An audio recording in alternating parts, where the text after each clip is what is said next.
Hello there, toy collectors. My name is Kevin, aka Toying Around, and I am very excited to bring you this special review. If anything, the Kim family, they're archetypes. Which is sad, but not always a bad thing. I'm okay, I have one Let's, Zusi on the name. Let's try them. Let's still try.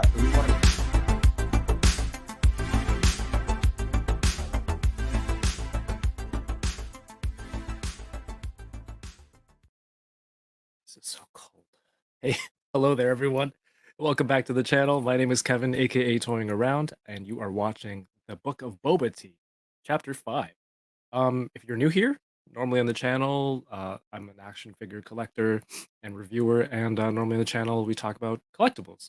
And often there are toys that we get, and they come from cool TV shows and movies. So I thought it'd be cool to sit down with some friends who are also into this stuff and break down some of the toys and merch that's available out there and the show itself. And for everyone returning, thank you so much for being here. Appreciate you coming out, and hoping everyone's enjoying what's going on here on the channel. And that's why you're back. Appreciate you. Thank you. And if this is something that you're into, please do me a favor and subscribe to the channel. Hit the thumbs up and share to your social media. Let everyone know that we're live now. All of that, it's very quick and simple, but it helps the channel in an immense way. So everyone who does that, thank you so much. On the channel, there's new content every Thursday. Just last night, I did an unboxing with a legendary toy sculptor creator, Dave Cortez. So please go check that out. And next week, unboxing Thursday with the enablers. So it's I just sit down with some friends and open some toys and have fun. Speaking of enablers, my first co-host is a professional enabler. She has experience in this hobby professionally and recreationally as well. You can see her weekly on twitch.tv/Livin La Vida Yoko. Is that right? I should know by now. From the house of Midnight 30 is our friend Yoko.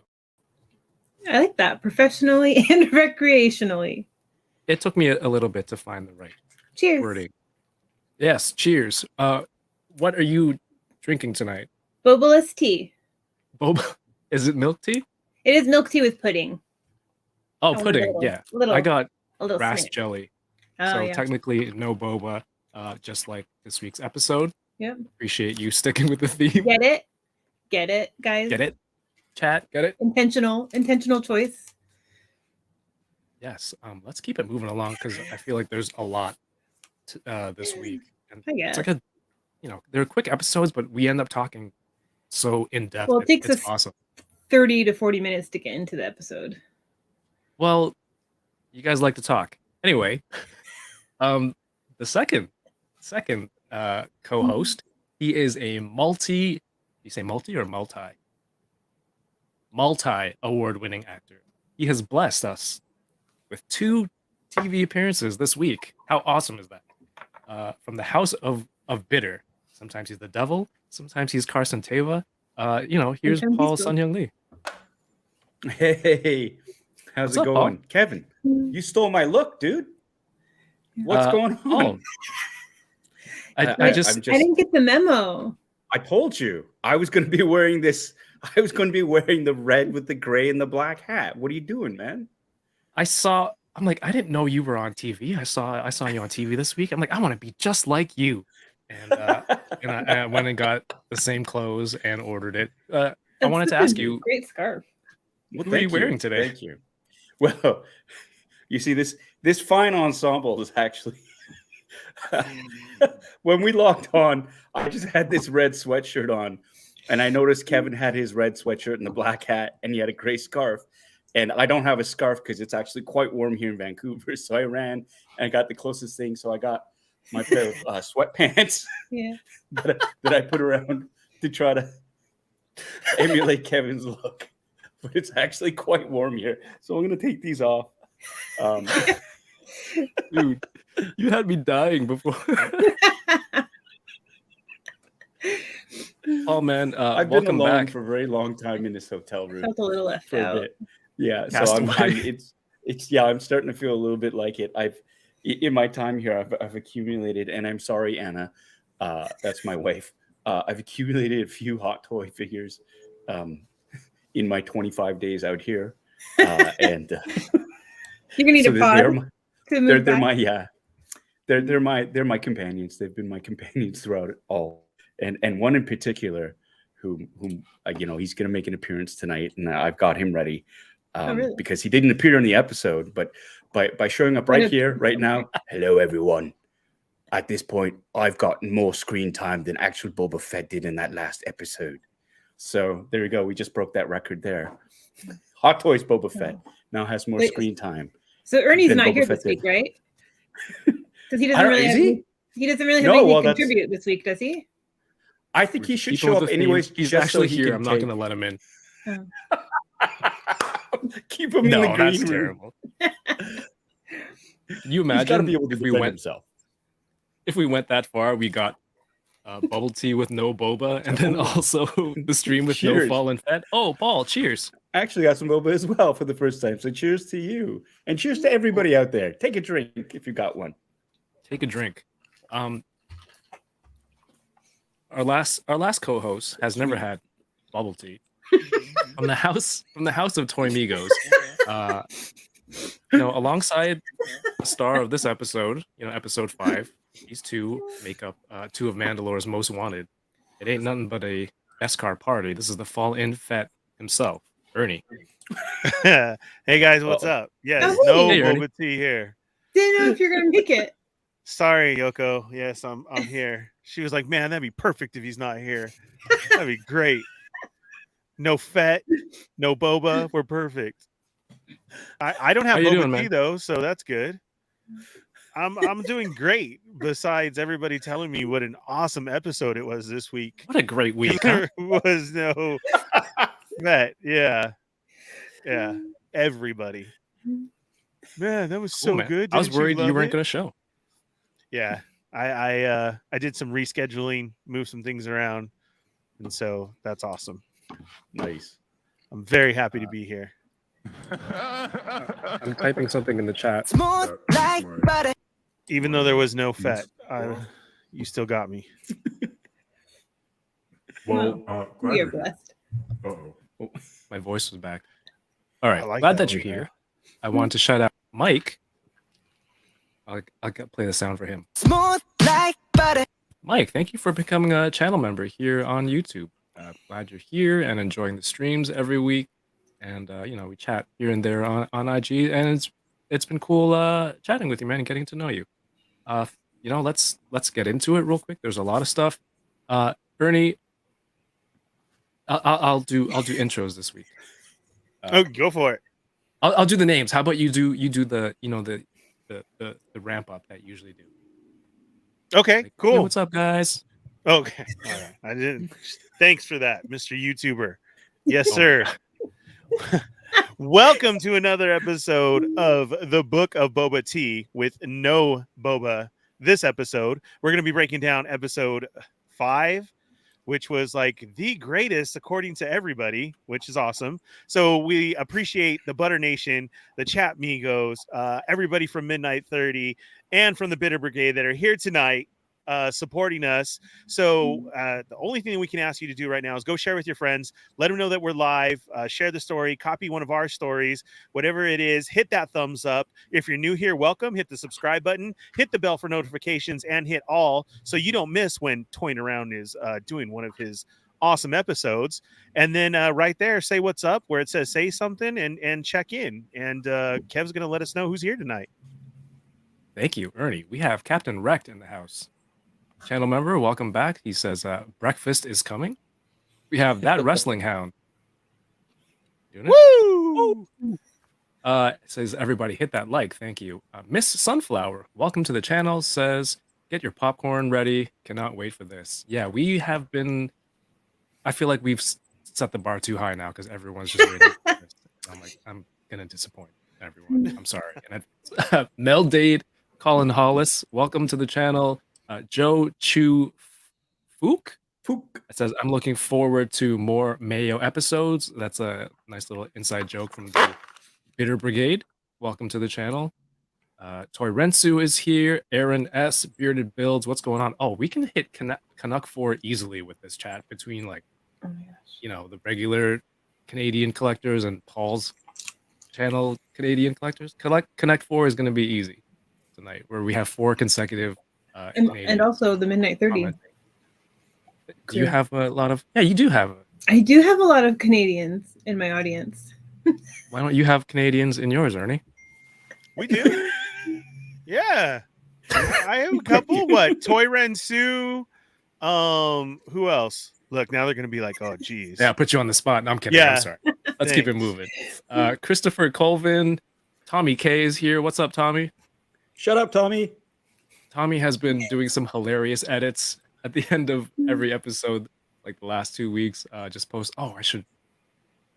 It's too late to repost it now. Somebody repost it. It's hilarious. I didn't want to post it because there were spoilers. Oh yeah, it was too early to repost, but now we can. Right. Great White North Empire is here. Thank you for always sharing that we're going live on Instagram. Really appreciate that. Thank you. Courtney is here. How you doing, Courtney? Fly Zone 21. What's going on? He says, got my boba tea drink ready to chat. Happy Friday, everyone. Happy Friday to you. Let me know what you're drinking. Vanessa C.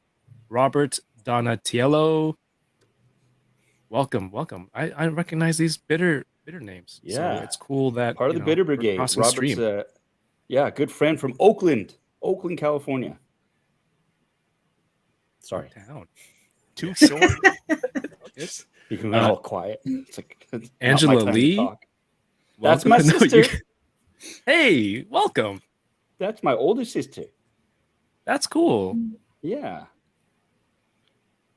There's a lot of I'm loving everyone just chatting in the chat, and just getting to know each other. You know, everyone, all the ingredients in the stew, are getting to know each other.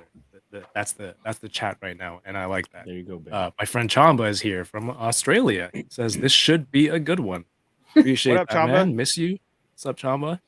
Jason Lowe is here, local artist and collector as well, into the Star Wars scene, and did some Carson Teva customs action figures before. Go check him out on Instagram. Bitter Asian Dude says we are live. Trevor 16 Shooters in the house. What's going on? Were we live? That Monstar was way back when we started. 0305. RMD Collective has had a rough week this week with all the he was like self roasting Boba Fett. Self-roasting. Self roast. D Sertle, welcome. Doombot 9000. Oh, I hope I'm close. Patrick G. Gary is here. What's going on, Gary? Kenny C3, welcome. Des RE fan. There's a car fight outside Paul's place. Always. It's just rotating. Mad Logic 44, welcome. Mike is here. Captain Wrecked. Fred, welcome, Fred. And am I caught up? James Howlett, welcome. Kat Chin, welcome to the channel. Thank you for being here. Kat Chin is in the house. She's an old friend and the original stage manager for Kim's Convenience, the stage play. Oh, wow. Oh, very cool. Oh wow. Yeah, and she's also a huge fan of Wedge Antilles.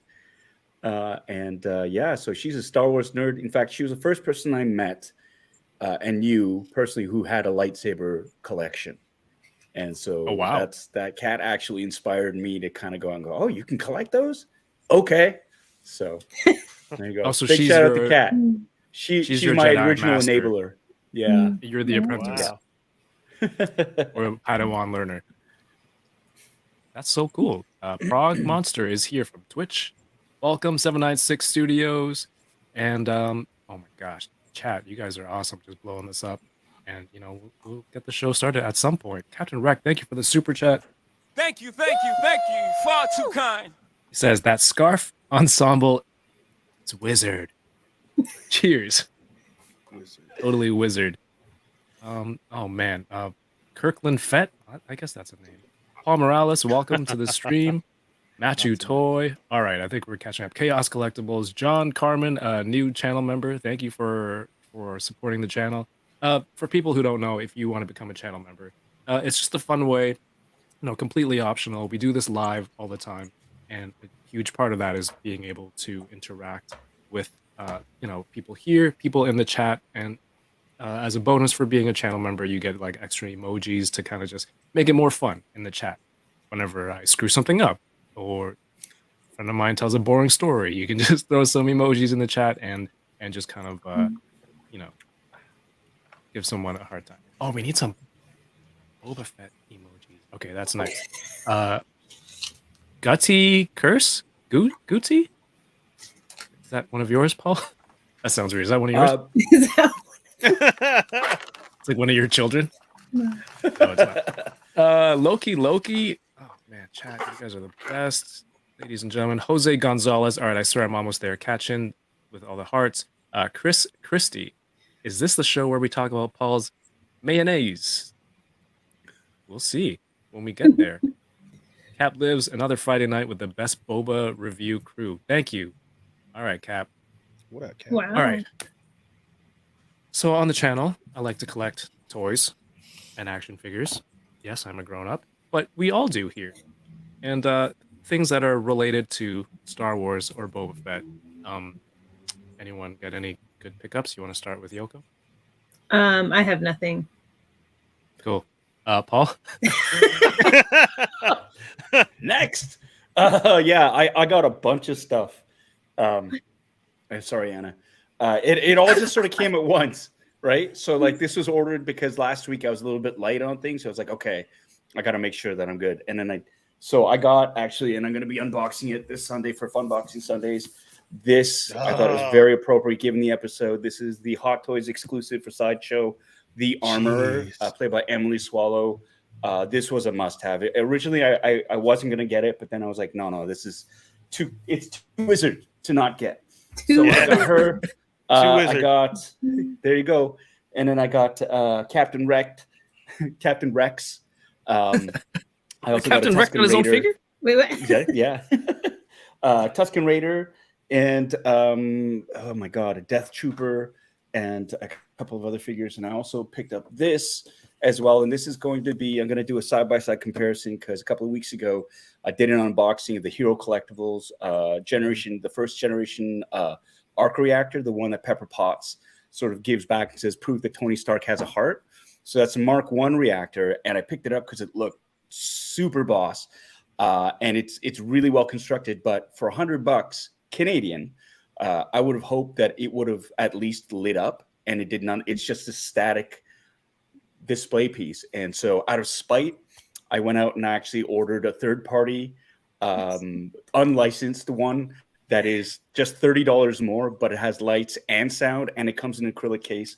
And I thought, well, let's see if there's another legit sort of option out there. And this is actually the Mark LXX. I can't, after 10 or after 30, I can't do Roman numerals. But this is the other one. And this is from Hot Toys. I didn't realize this was a Hot Toys. I got this through Sideshow as well. So we're going to be doing a side-by-side comparison and a half-ass review. So that's what we got going on here. I love it. It almost seems like you were trying to convince Anna. You're like, hey, for only $30 more, you get... But I bought it out of spite. It doesn't count. Yeah. That's what I heard. Also, can you move the camera off me now? I'm thinking of my subscribers, and they want to know. They want to know, and it's that whole like, well, what else is out there that you can get for that? It's a legit business expense. It's research, it's development. I'm helping everybody else make an informed decision as to what they want, and really doing a positive critique of the replica prop world out there. So that's just turn the camera off. Just helping everyone make an informed decision. How about that episode of The Mandalorian? I mean, Boba Fett. Got to do it. Ernie, you got any Star Wars stuff this week? Yeah, man. I forgot because actually it was last week. So I forgot that at Disneyland I picked up Mace Windu's. He forgot that he bought a lightsaber. I know. We went offline, and he's like, "Hey, look at this!" shaking it over his head like a Tusken Raider. And then, dude, so these are at Disneyland, which I prefer the Disneyland ones to the Hasbro ones. I know a lot of people are in between, but I too used to have a lightsaber collection. So I had the EFX ones, the Master Replicas, Hasbro, and then I sold them all. And then I started seeing these, and I just thought these were better quality. But right now, I definitely suggest for you guys, if you have a chance and you get these out of Shop Disney, to definitely pick these ones up because they're a better buy. So why are they a better buy than getting what's at Doc Ondar's in the case? Is because they're coming with extras inside, and these are brand new reformatted. So this purple is brighter. It already comes with the saber that you have to buy separately. It comes with a stand, which are very nice. It's not all fancy schmancy, but it's still a good stand. And it also comes with the belt clip. So, I mean, all that alone, you're getting a great value for what they are. So, but the Force Effects ones come with clips and stands. They did. I kept those when I sold them. I kept all those. Stands. Oh my God! Yes, I did. Whoever's going to get them, it's like, there's no way for me to connect it to my jet. So, but we don't anymore. No, I haven't opened it yet, so I need to. Nice. Yeah, I haven't had a chance. I was at work all week from last week's show, so yeah, I'm excited about that. And then we were doing dolls last night, dude, and I got so pissed off. Somebody messaged me during the show, and he showed the new wave, but he just showed who did he show? I can't remember. New wave of what? Sabers? Black Series. No, Black Series. The one that's out right now. And I was like, oh man, that's the Boba Fett wave. Like, I'm still need Boba Fett. And we're doing the show, and I'm going on, and the show ended, and I go back into the conversation, and the next picture was Boba Fett, and he was like, did you need it? And I was like, oh man. This is like 2 hours later, and I totally missed it. So still no Boba Fett. I'm very close though. Yeah. So your week hasn't changed because you still no Boba Fett. Still didn't get Boba Fett. No Boba Fett. No Boba Fett in the show, no Boba Fett in my hand, and no Target Boba Fett either. I missed out on that as well too. Yeah, as that went up for pre-order. Yeah. There was a message here I wanted to highlight. It was Jose Gonzalez says, watching Paul on here got me to binge Kim's Convenience and learned about Canadian TV. Thanks. Up. Yeah, we have TV. We have shows.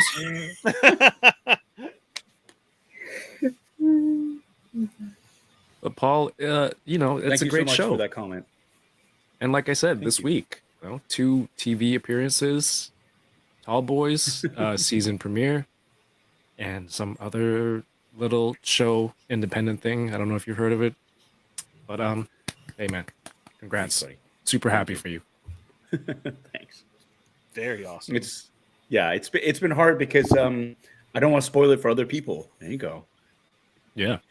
When it comes out, and so people have been posting it and stuff, and it's just like I want to be able to repost and share that, but it's a whole spoiler thing, right? And not everybody can stay up at midnight and watch it like we did, and then hop on to Yoko's stream, the Midnight 30 crew, to talk about it and stuff like that. So it's like that whole unwritten rule of you got to wait till at least Friday or Friday night before you drop any spoilers, because that gives people a chance to watch it and stuff. So did you give your spoiler warning, Kev? Oh yeah, if you haven't seen this episode yet, Mandalorian season 3 episode. I mean, 25 minutes. 25 minutes in.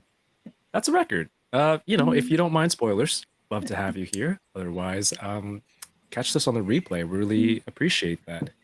I think it's literally in the title though that we're going to be. I mean, that should be the spoiler warning right there. Yeah. You just want to make it so everyone. Yeah, everyone. I had to ask you guys today. So, what do you guys feel is like free game on Disney Plus episodes? I always thought it was Friday too, because even like to the Marvel shows. I don't know. I think I'll wait until Disney posts it on their account. Yeah, true enough. When Disney post a picture though. Yeah. Yeah. Did you see the teaser for this episode? No, what was it? I know you shared it. I retweeted it, but it's hilarious. Wait, it'd be funnier to actually watch it. But it's just so funny because they showed absolutely nothing in the teaser for this episode. Right. It's like I didn't even see it. And then you see another ship. You saw it. Shout outs to Loki. Yeah. It's hilarious. Becoming a channel member? again, appreciate you. Thank you. You get this. Smooth like butter. Okay, for me, I got some cool stuff this week. Last week I was on with MCU Collector, and he was talking about this local Canadian store, Toy Snowman, and I noticed that Toy Snowman had. Why does my voice sound so raspy again?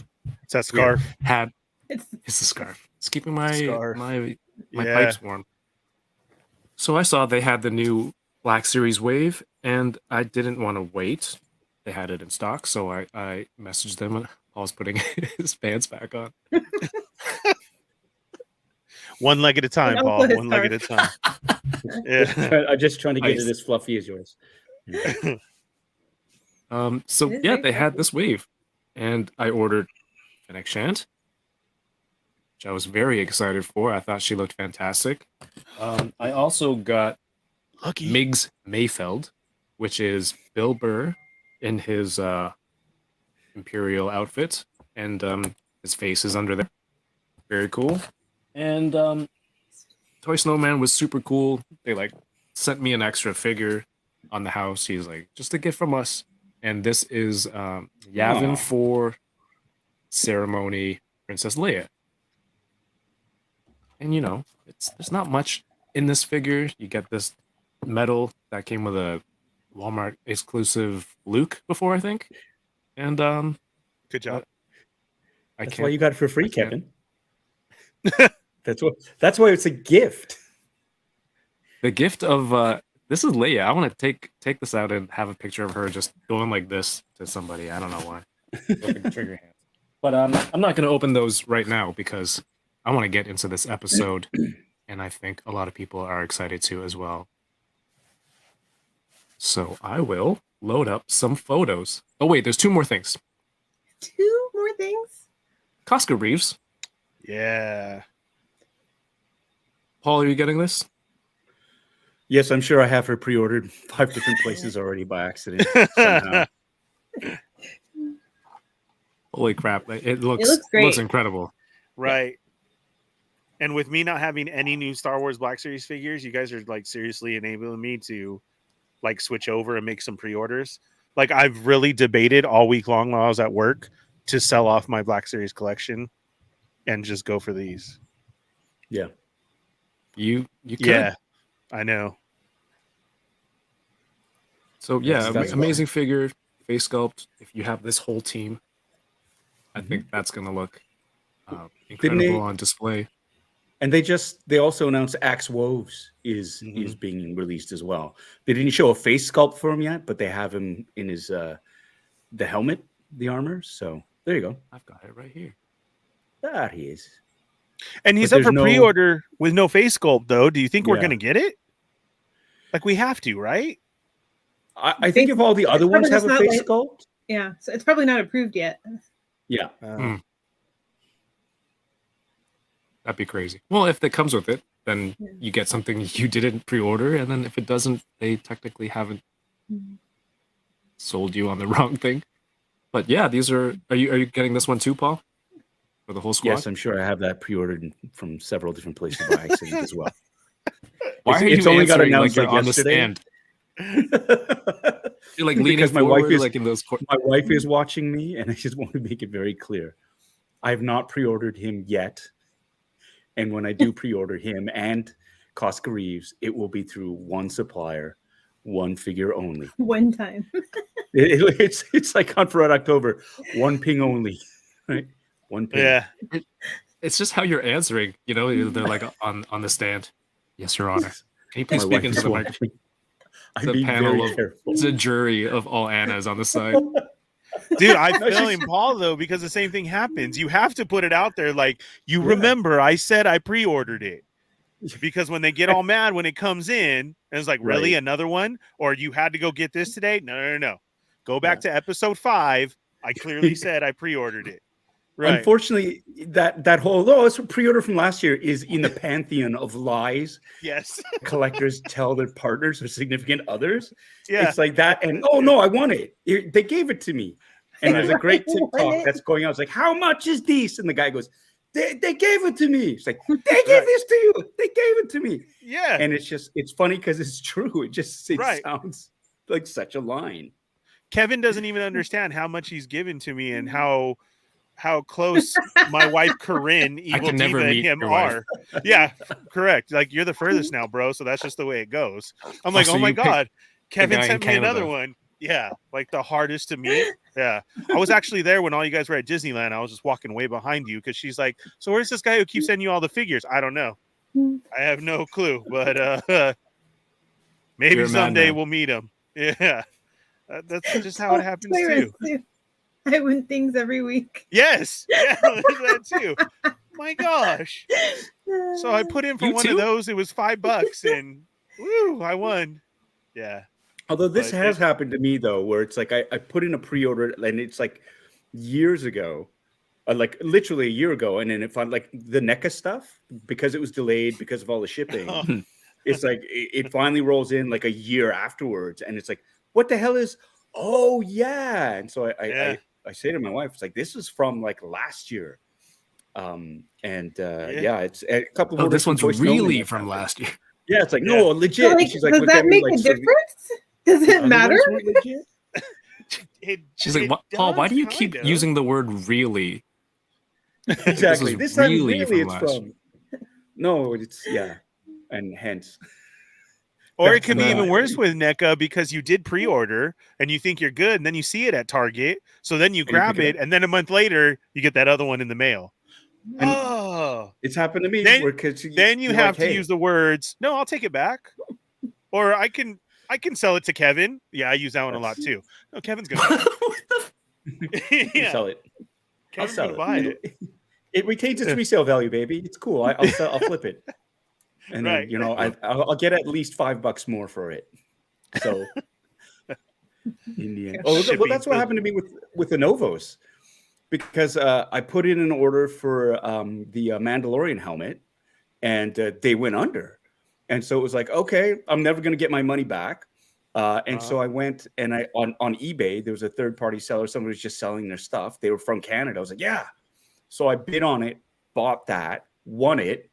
It came up, and then like a week later, what's it? I got a Novo. So yeah, Denuo Novo picked up everybody's back orders, and they shipped it out to me. So now I have like Oh two my God. Mandalorian helmets, right? So it's just like, this was not how I planned it, but I have two. But it was great because I could actually do a side-by-side comparison, and there were differences, even though technically the Nuo Novo Supposed to be version the same. is right off, like they from the same Right. scans. It's supposed to be the same process of creating it. You can see the differences in the fabrication of the helmet. So it's pretty cool. I'm sure Anna found those differences really cool as well. Shut up, Kevin. It's working. It was working, Kevin. Is this because of the scarf? Because of the scarf? Fine. There, okay. There. Now Kev you're can be the only one in a scarf. Oh, Yes. I gotta take off my hat. There. Yeah. Man. Happy? Paul's actually wearing fetchonies right now. Wow. Oh, now that's gonna get me Don't started. get up. His sweatpants around his neck because they're not on his head. Yeah. Where do you think They those are the pants came same. from? Right. They're the same gray. Oh my goodness. All They are that's gray, when it gets. What's that? But my shorts are gray. What? No, Woo! Oh, Captain Pepperonis, Morgan baby. stance. Do you have a No, utility no. belt? We got it. Prison I have belt? pockets. These actually have pockets. So do I. So do Oh I. my goodness. They're gonna The be one at the good to front and use. the one at the back, or just Yes, two regular sir. pockets on the side? I am ready. Well, after this week's episode, I had to figure out where I was going to put the darksaber too. Oh my God. I got to carry this around. So I know where really you can been put working that. on that. Yeah, I've been working on that. So Oh my gosh. You too. I have two super 36 chats to get minutes to. Yes, And exactly. we haven't even started on the episode recap. we Um, need an OnlyFans, man. Our good friend Bjorn, how are you doing, sir? Smooth like butter. Dude, thank you for the super chat. and always supporting the channel. I know you're a big fan of not me but Paul, so thank you for being here. He says, "Hey, the guy at the bottom right looks like the Star Wars character I know. Sending love to Kevin and everyone in the stream." Bjorn, Nice. thank you again. You're fantastic, and you're a great dude, man. Thank you for the support, and of course, Captain Rec. Thank you, thank you, thank you. Far too kind. He says, "Oh, this is weird. Why is it highlighting like that?" With 4 memberships, we have a nerdy coalition that needs a name and merch. Also, can I please shout out Future Pastimes, an awesome little local comic collectibles store in Sarnia, Ontario. Visit if able. Nice. Yeah, absolutely. Shout it out.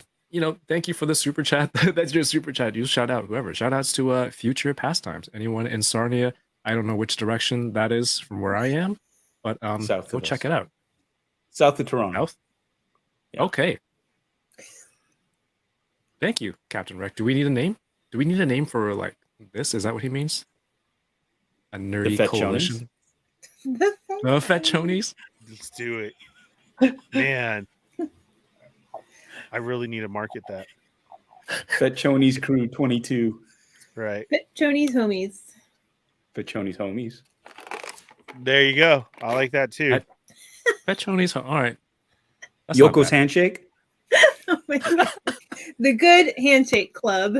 Yes, has to be All right, done. chat. What names would you suggest? Let us know in the chat, and you know, anyone sees a good one, feel free to stop me and shout it out. But thank you, Captain Rect. All right, here we go. And I'm going with this layout. I have notes somewhere, and it would be useful. Here we go. All right. This meat locker. This episode opens inside. It's a Clatoonian meat packing plant, right? I don't think we've seen anything like this in Star Wars, have we? It's very our world with the plastic curtains. Yeah. No, right? Nothing like this before. No, not to my knowledge at all. But it makes sense. I trust your Yes, it knowledge. does. That's what I was going to say. Makes It absolutely works. It still Yeah. felt Star Wars. As much as we were discrediting other stuff sometimes or discussing stuff on how, you know, this doesn't fit or anything, this was still very Star Wars. Yeah. Mhm. Like with them being in it and what was going on. Like, I don't know, man. It was very Rocky-esque too. Like I was just ready for the fight, man. This is like an I thought that's what Apollo it was scene. at first. Yeah. Which, I mean, But, if you think about it, it sets it up too. You got Mando and Boba like homies now, like Apollo and Rocky. So that's how I thought of it. What creature is this? What are they butchering? Those Okay, are so- supposed to be. Sorry. There's. No, I go, thought they or- were tauntauns. Oh. No, I think based on the artwork afterwards, those are nerfs. Yes. So you know when Okay. Leia calls Han a looking nerf herder, that's like Right. the nerf. That's the name of the beast. They're like bison, like big, multi-horned bisons. Let's see. Okay. I was wondering so- if they were making Ronto wraps. But I Everything's wrong. Yeah. This Toronto is wraps. behind the Ronto Wrap store. This is Yeah. what it looks like when they walk back there. I started thinking Disney. about Ronto wraps, and then I was like, "Oh shit, this is Mando's music." No, Cat Lives sent me this video of this footage that was leaked of a canceled Boba Fett video game.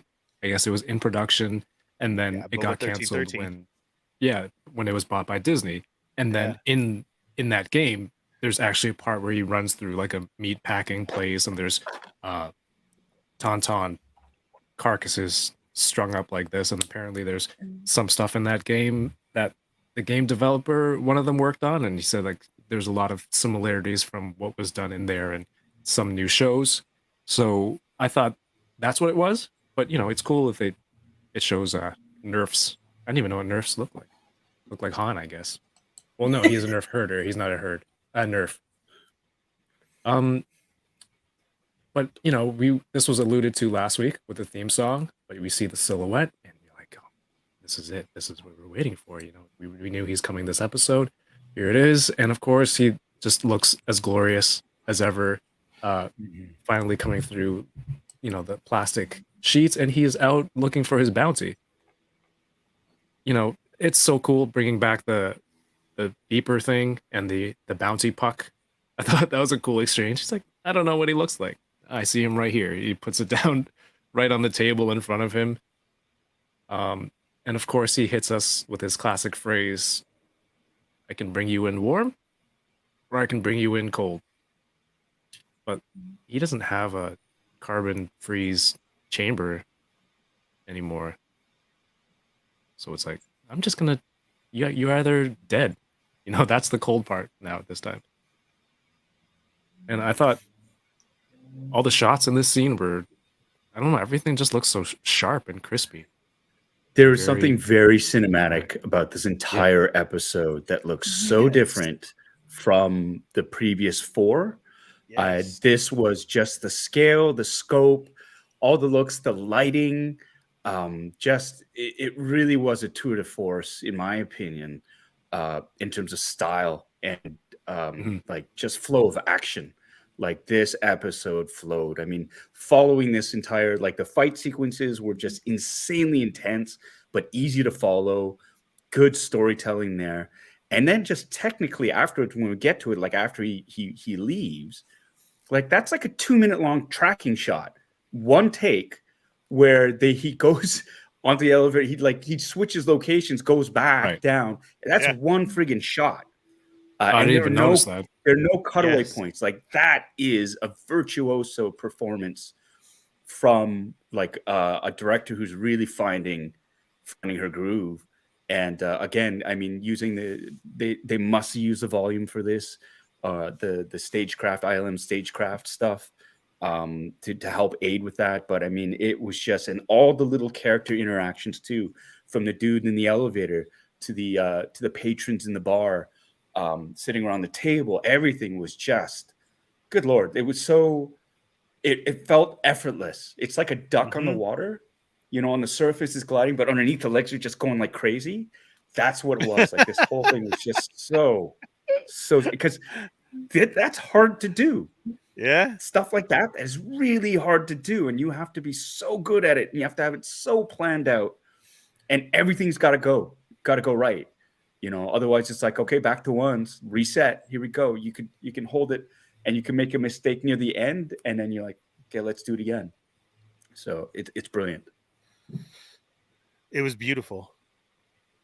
I mean, everything was beautiful. This episode was, I wish we all lived close near each other, and we would have been at one of each other's houses to watch it and react over and scream over, because like after he just, everything, it's the scene, the cinematic, like we said, the way it looks, like literally the comment just went up, 2.5. Yes, I totally get that. And then you shot the end with Fennec real quick because you had to. They're like, okay, let's throw it in real quick because we need to spice it up. A little bit. And all right, Boba Fett. Yeah, right. Yeah.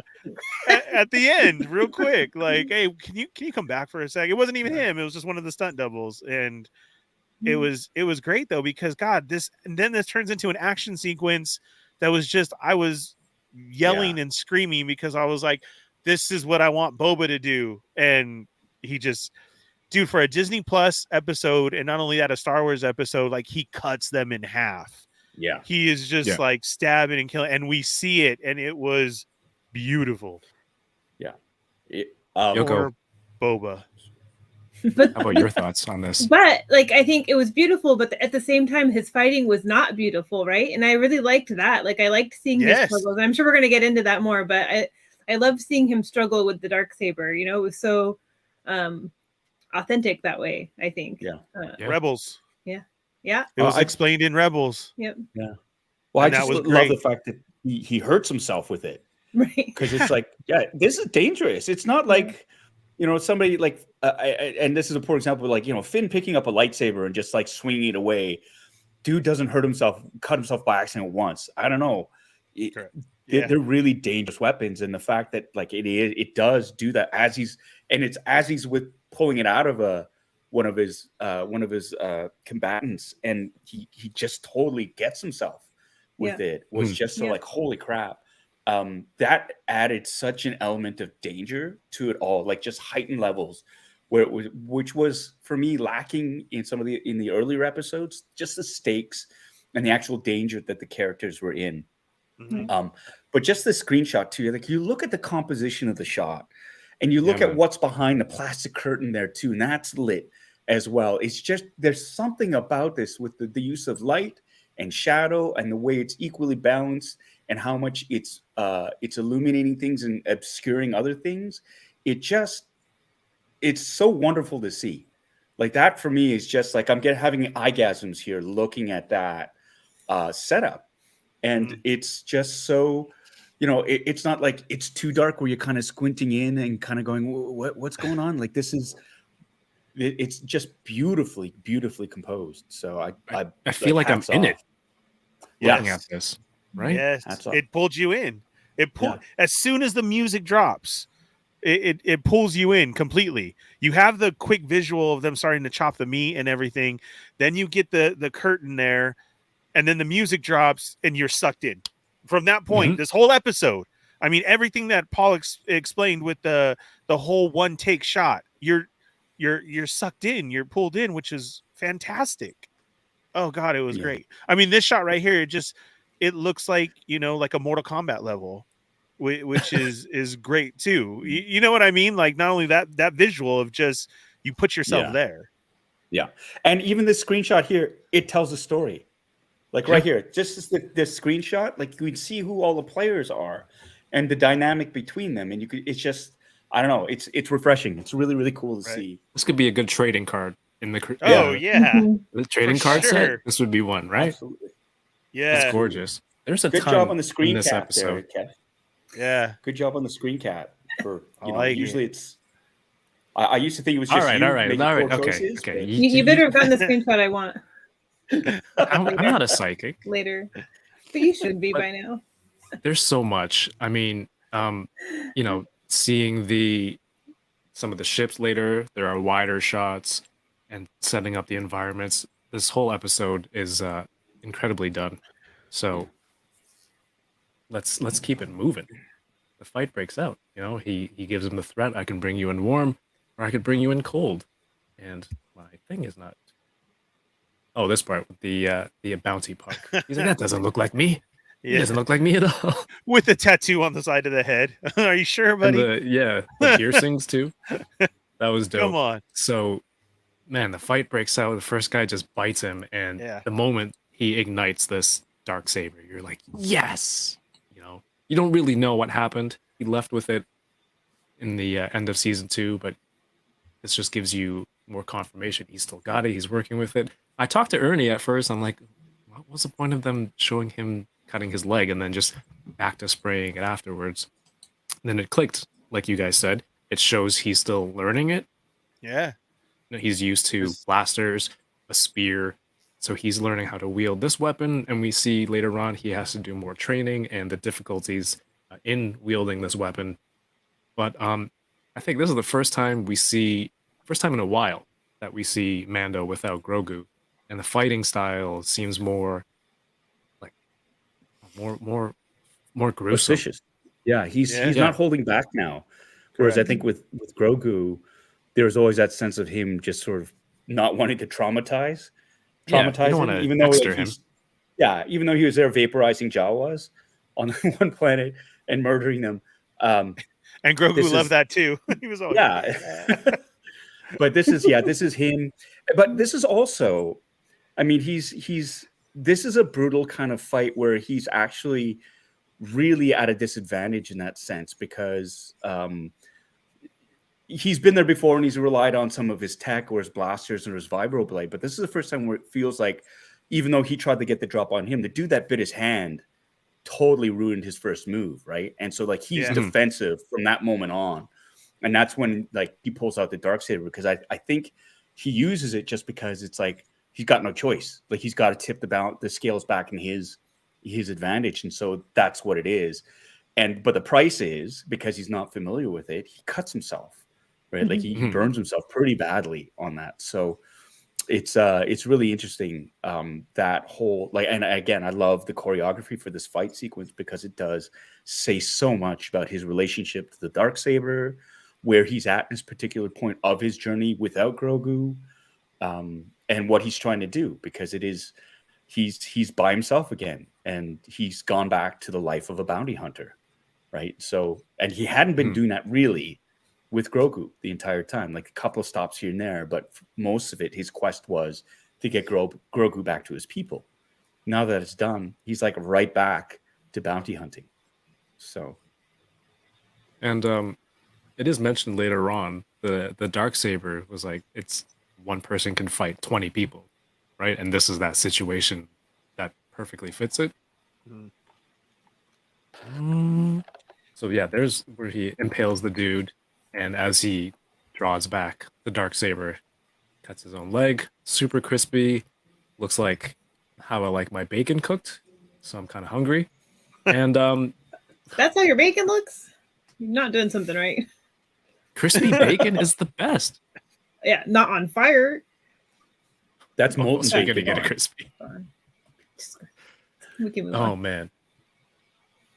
Finally, he gets the bounty on the table, and this one scene, I did not expect this, but he just smokes him right in half. Luckily, Cuts him in half. like a lightsaber, it just Oh. cauterizes everything, so there's no blood. Yeah. So I guess it's Disney Plus appropriate. This is well, I mean, but that's they did that at the very beginning of Mando, the very first episode. Dude gets pulled through the door that goes sunk and cuts him in half, right? So this is a running theme of Star Wars, is people getting dismembered or chopped in half. Darth Maul got cut in half. This is like the third guy in It's this. okay if there's no blood. Yeah. Well, and that's the thing, right? As Yeah. long as there's no blood, it's okay. But still, And like, if he it's an struggled alien- with that, right? Like, that looked heavy when he lifted it Oh up. yeah. Yeah. You could totally tell, Yeah. like a sledgehammer. I mean, Yeah. it was big, which is we all catch that, and then for the episode later for them to reveal it's amazing because Yeah. you could see the struggles of the darksaber. God, it was great.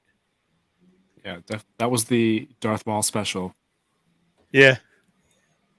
Even something as simple as this, like slightly above his head kind of point of view, seeing the whole rest of the crew in the factory. This just looks nice and clean.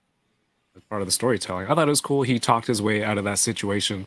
You could hear in his voice, he was like, he wasn't he's fully ready to fight. He's like almost pleading, like, please just take these credits and go. He's struggling. Because there's no way he gets through this too if they all fight. Yeah. Oh, right. Yeah. But this I was love Darth Maul's- how sorry, I just love how it just takes the one guy to start that rush towards the credits. Because the one he says, like, there's a whole bunch of New Republic credits in there. I don't have any right to them. And so he's enticing him. The one guy's like, you're not going to cut me in half if I run by you, right? And as soon as he bolts, you can hear the credits almost go as he's trying to scramble. And then everybody's like, oh shit, we're losing out. And they all go for it. Which is, I love that. I just, that bit of storytelling right there was just so, it just felt so authentic, right? Yeah. It's just like, do we want to fight this guy, or do we want to try to pocket some quick credits instead, right? So it's great. But they even bump him. They ran so fast, and Yeah. he's like, he's waiting for everybody. Like, okay, nobody's gonna fight. Good, all right, yeah. So much. It was cool. And you didn't even know, but at first you didn't really see, but then you see it's revealed he's holding the decapitated head of his bounty. Yeah. I'm like, oh man, this is crazy. And end scene. What a start. And given the last few episodes of, I keep calling this Mandalorian, but it's Boba Fett. Given the last few episodes of Boba Fett, even though the last episode was on a bit of a upswing, this was, streets ahead of that and everything before. It's kind of weird to get something like this to really remind you of how good Mando is in the middle of this series. Yeah, right here, this pops up, and I'm doing a lot of cussing already at this point. I really was. I was just, gosh, they just everything because I was like, that was beautiful. All right, here we go. Yeah. All right, again, if there's anything here you guys want to point out or that I missed, feel free to let me know. Oh, we will. Did they Don't mention? worry. Yeah. Thanks, Yoko. Did they mention the name of this thing, or what would you even call this? It's not a planet.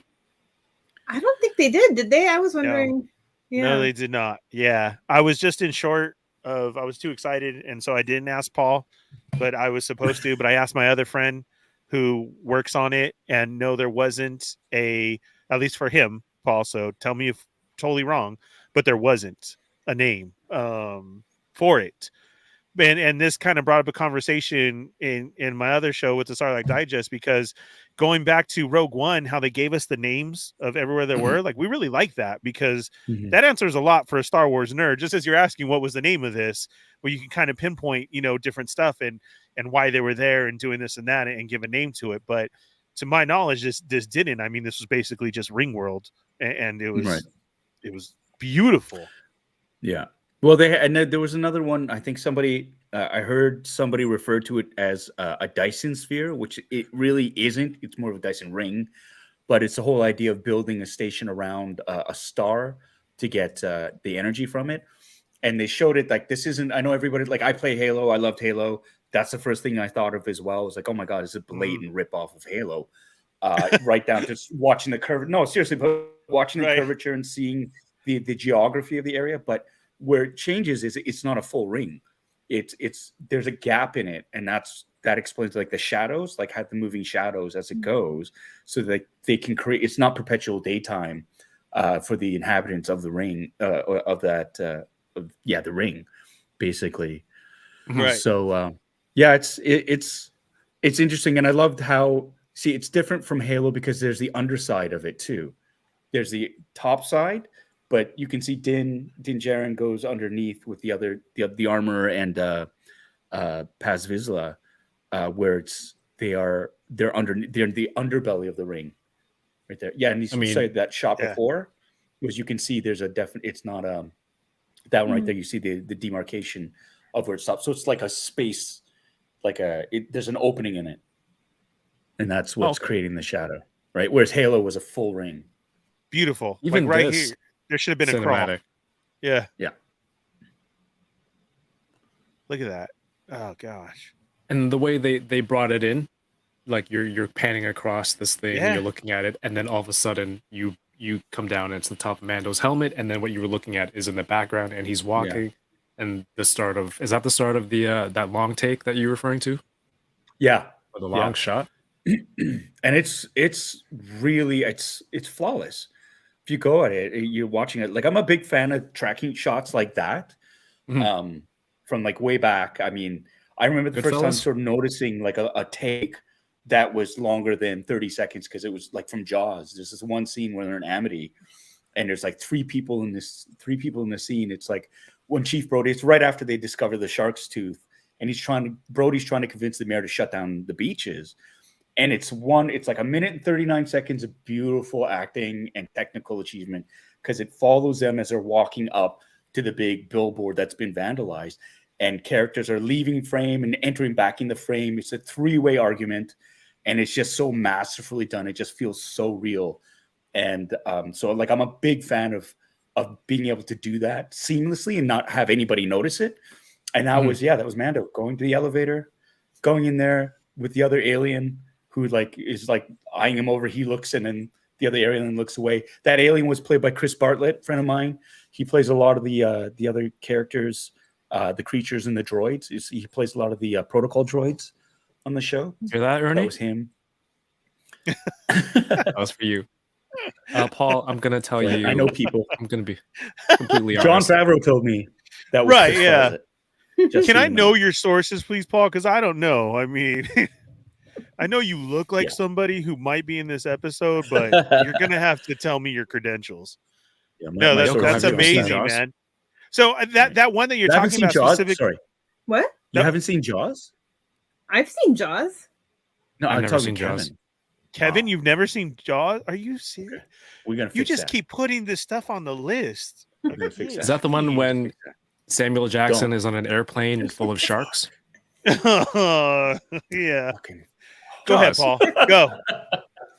I'll let you. Go ahead. Jesus. He's trolling. Man. He's trolling. Yeah. Why are we talking about Jaws? Did I miss something? Sorry, it's Did I just fall asleep? the use. Again, it was like the cinematic use of Yeah. a long rolling take. Oh. That is just, you don't notice it, and that's what I love about it. You know, when you watch something that's been over edited, you kind of go, it's jarring because it's like boom, boom, boom, boom, boom, and you're like, okay, I can't follow it. It's a lost art to have a scene like that, and he goes into the elevator, it goes up another floor, he exits the elevator, goes into the room, drops off the hat, the head, gets his bounty, gets the information. Yeah, I don't think you're gonna make it. And then turns around, leaves, goes back into the elevator and goes down and leaves again. That's all one shot.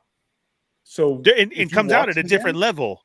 Yeah, he comes I didn't like, even notice. and that's the brilliance That's how of good it it was. is when he drops off the bounty, it's still one shot as it go around the table.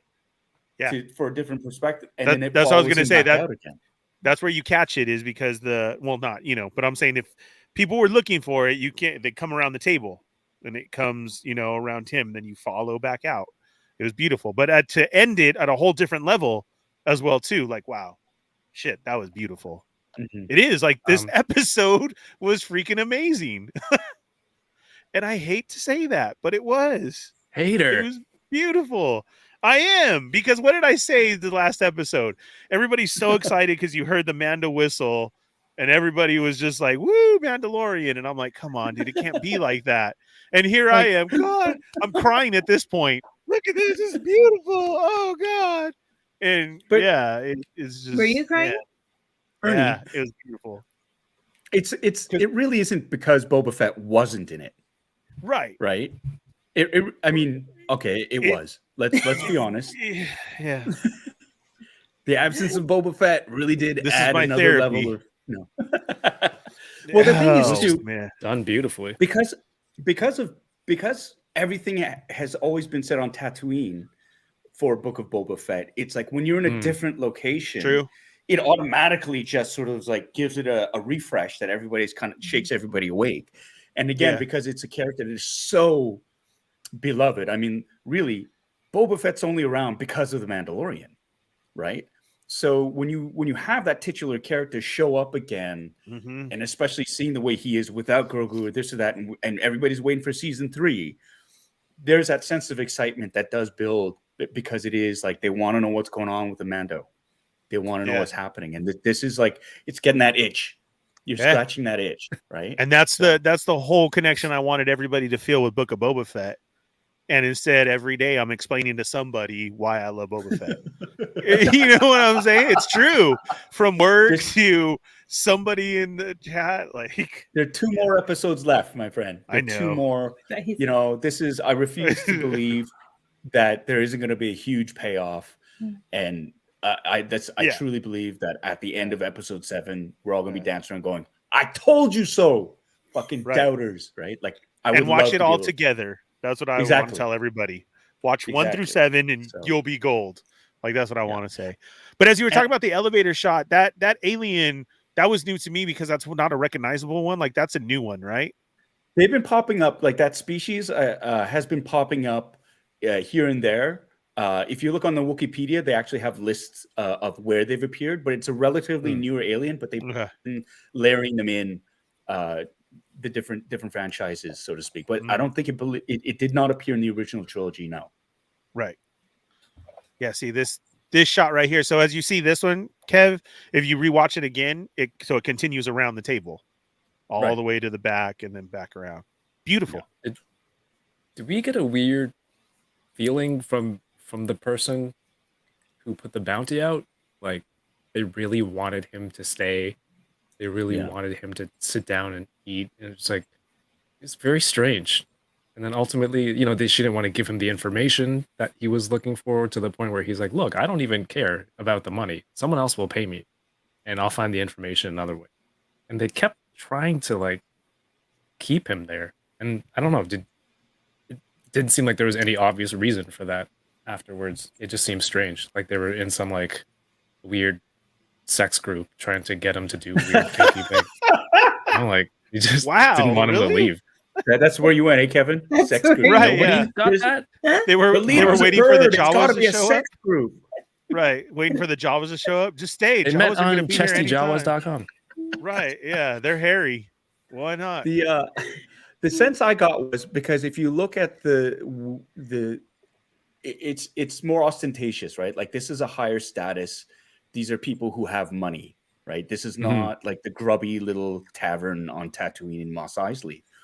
And so it felt to me like they're all a bit affluent, and because he's a rough and tumble kind of guy, they're like, oh, you know, why don't you join us and tell us some of your stories? He's kind of like a shiny sort of oddity to them, and it's like a bit of a status game too, where they go, well, we can hire you to do our bidding, and you can kill all these people and this and that.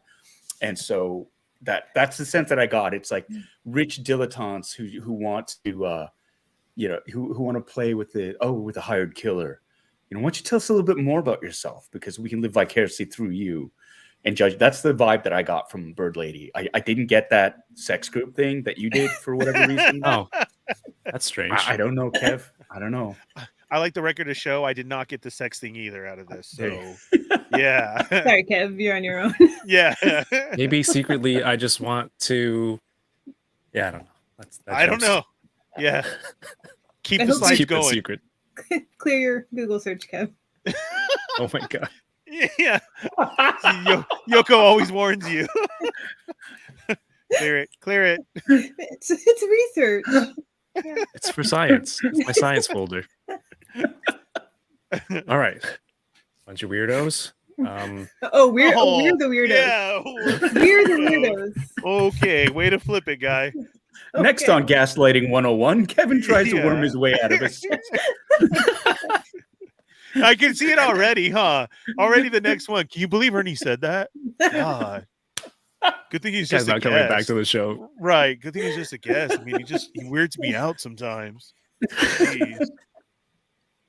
Like he doesn't want to be in a weird party with these high society types. No, thank you. All right. There it is. Fetchonis. Yes. Fetchonis. That's Yeah, and I'm Mandalorian the symbol weirdo. for Fetchonis. Underwear. Don't take it, Hasbro. But yeah, I think that's a symbol. It's gonna be the four of us standing at Celebration. Ernie's getting hauled away in his Fetchonis by security, and I'll turn to Yoko and Paul and be like, "Yeah," and I'm the deviant. I told you. Right. And then as Ernie's being dragged away, he's like, "That guy thought it was a sex scene on that ring planet. You're taking away the wrong guy." And already getting beat down on the ground. Check his search history. Yoko seen it. It's always there. Check it. Go back. Look at the episodes. It's right there. Yeah. Oh my God. Thanks for that. Why did we come up with the stupidest thing? I don't know. No, this is Love it. a good warning. Glad you're here, Ernie. Yeah, thank you. All right, so back on track, kind of like Mando is right now. He's looking for his clan, and he's reading these special symbols that are hidden in the wall. He has to use his Mando helmet. This one right here says "They fall," and That's horrible. That's a visor. and then they finally comes to looks like a modified myth. Is it a mythosaur skull? Yes. Yeah. It's a little It's bit like a different. a Mandoa symbol of it. And dude, do I not want to go get this tattoo like right now? I wish I had a homie that did tattoos like that, because that would go right there. I could do it. That's what I saw. Oh, let's do it. Paul, I I could do it. Let's do it. You gonna do it the old pin Yeah, style? with the Dude. Yeah. Right here. Live I'll stream. save it for you. All right, baby. Yeah. While you're in your That's chonies. Yes. Funny. Man, celebration's gonna be lit. It's I'm telling way. you right there. This is the Ernie's way. gonna have a new tattoo here. Yoko's gonna give him the teardrop.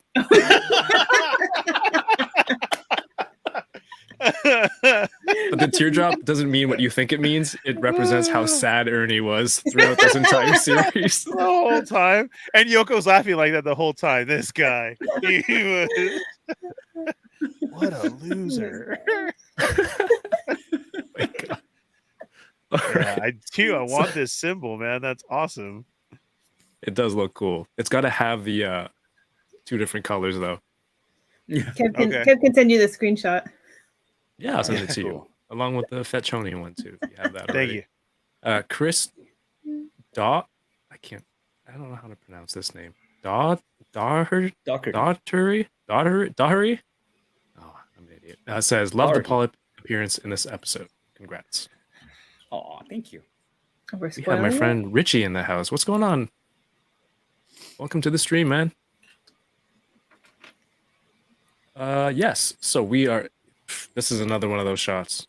I'm gonna give it the widescreen. This is beautiful. Told you I was crying. I really was, two man. tears. This was just Yeah. beautiful. And you know what, dude? I want an armorer story, like for reals. That girl fascinates me a lot. Like there has to be so much more to her. Woman. There are theories, man. Oh, yeah. There are theories. So many theories. Yes, and I love them They're all.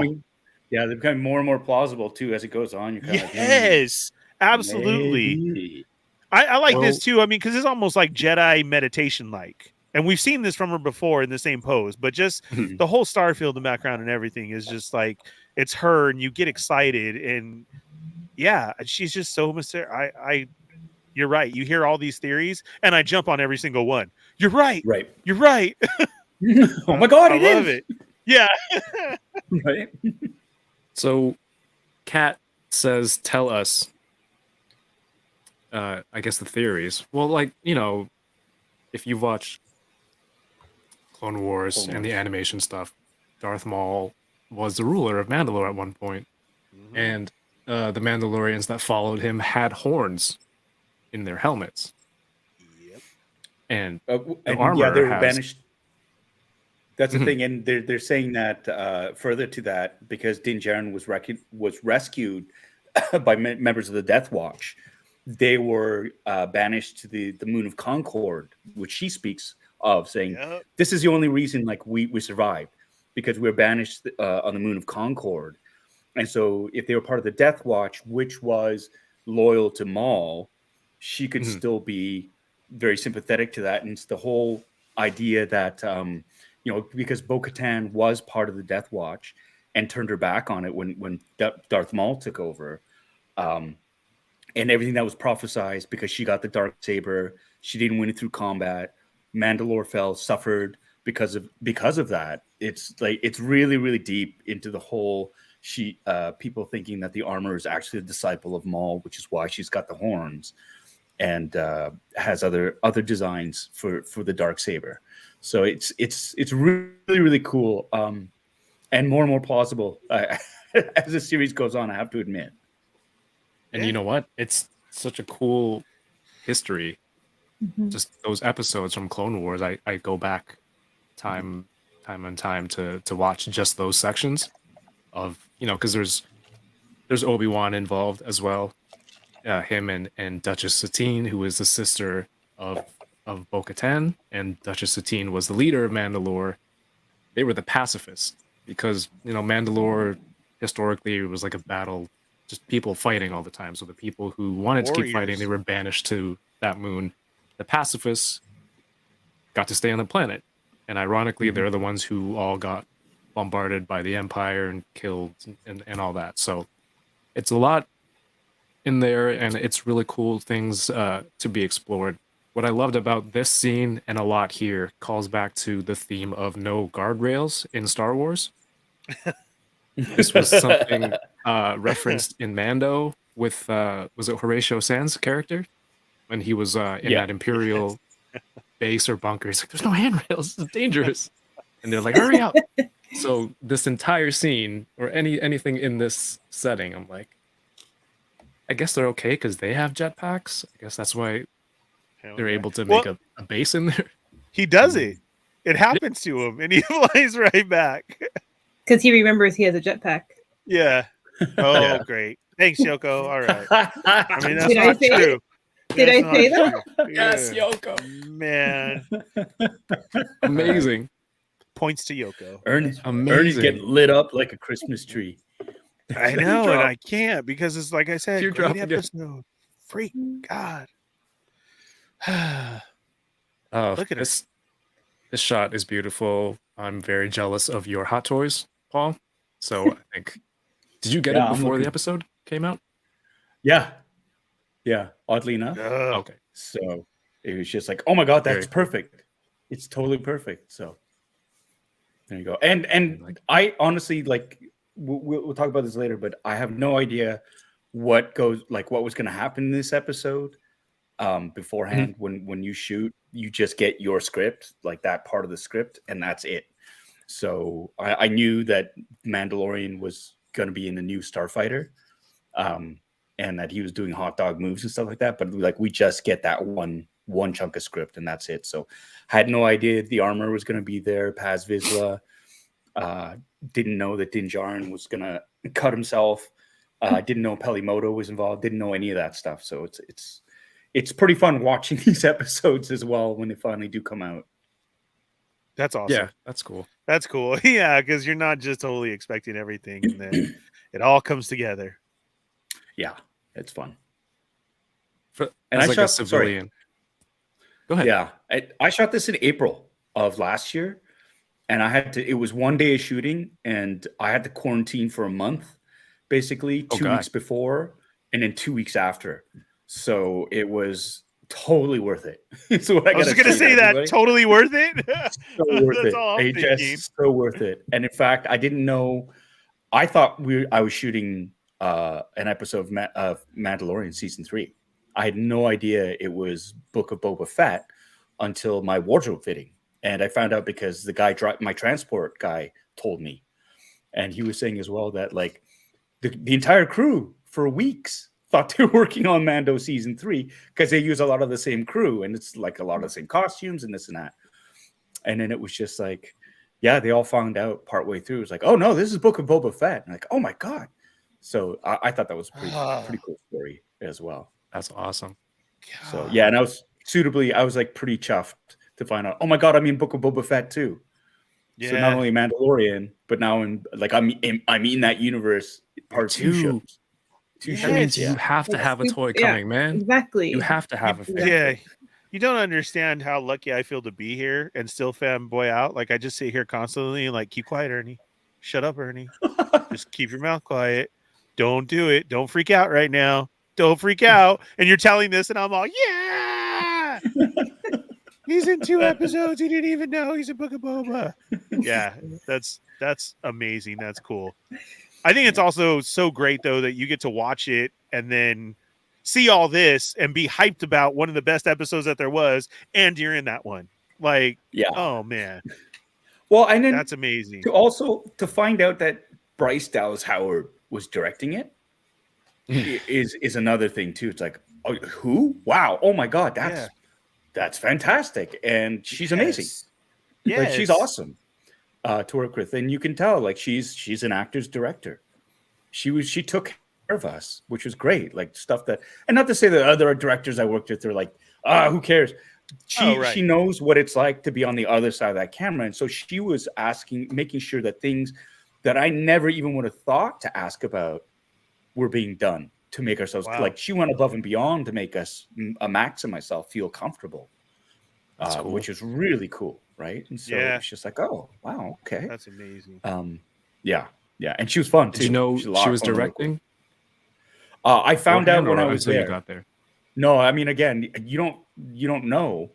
Like all I knew was they sent me my little bit of script, and I fly down there. I had another wardrobe fitting when I was down there, but I was like, I had to quarantine because this was during the height of the pandemic.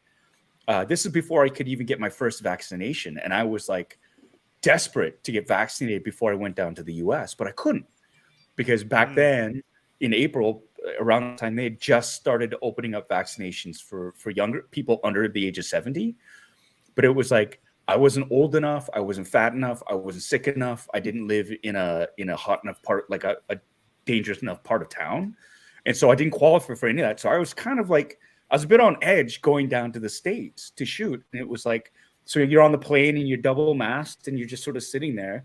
You get off the plane, you go to the hotel, and then you have to quarantine. And, you know, they give you a COVID test when you're down there.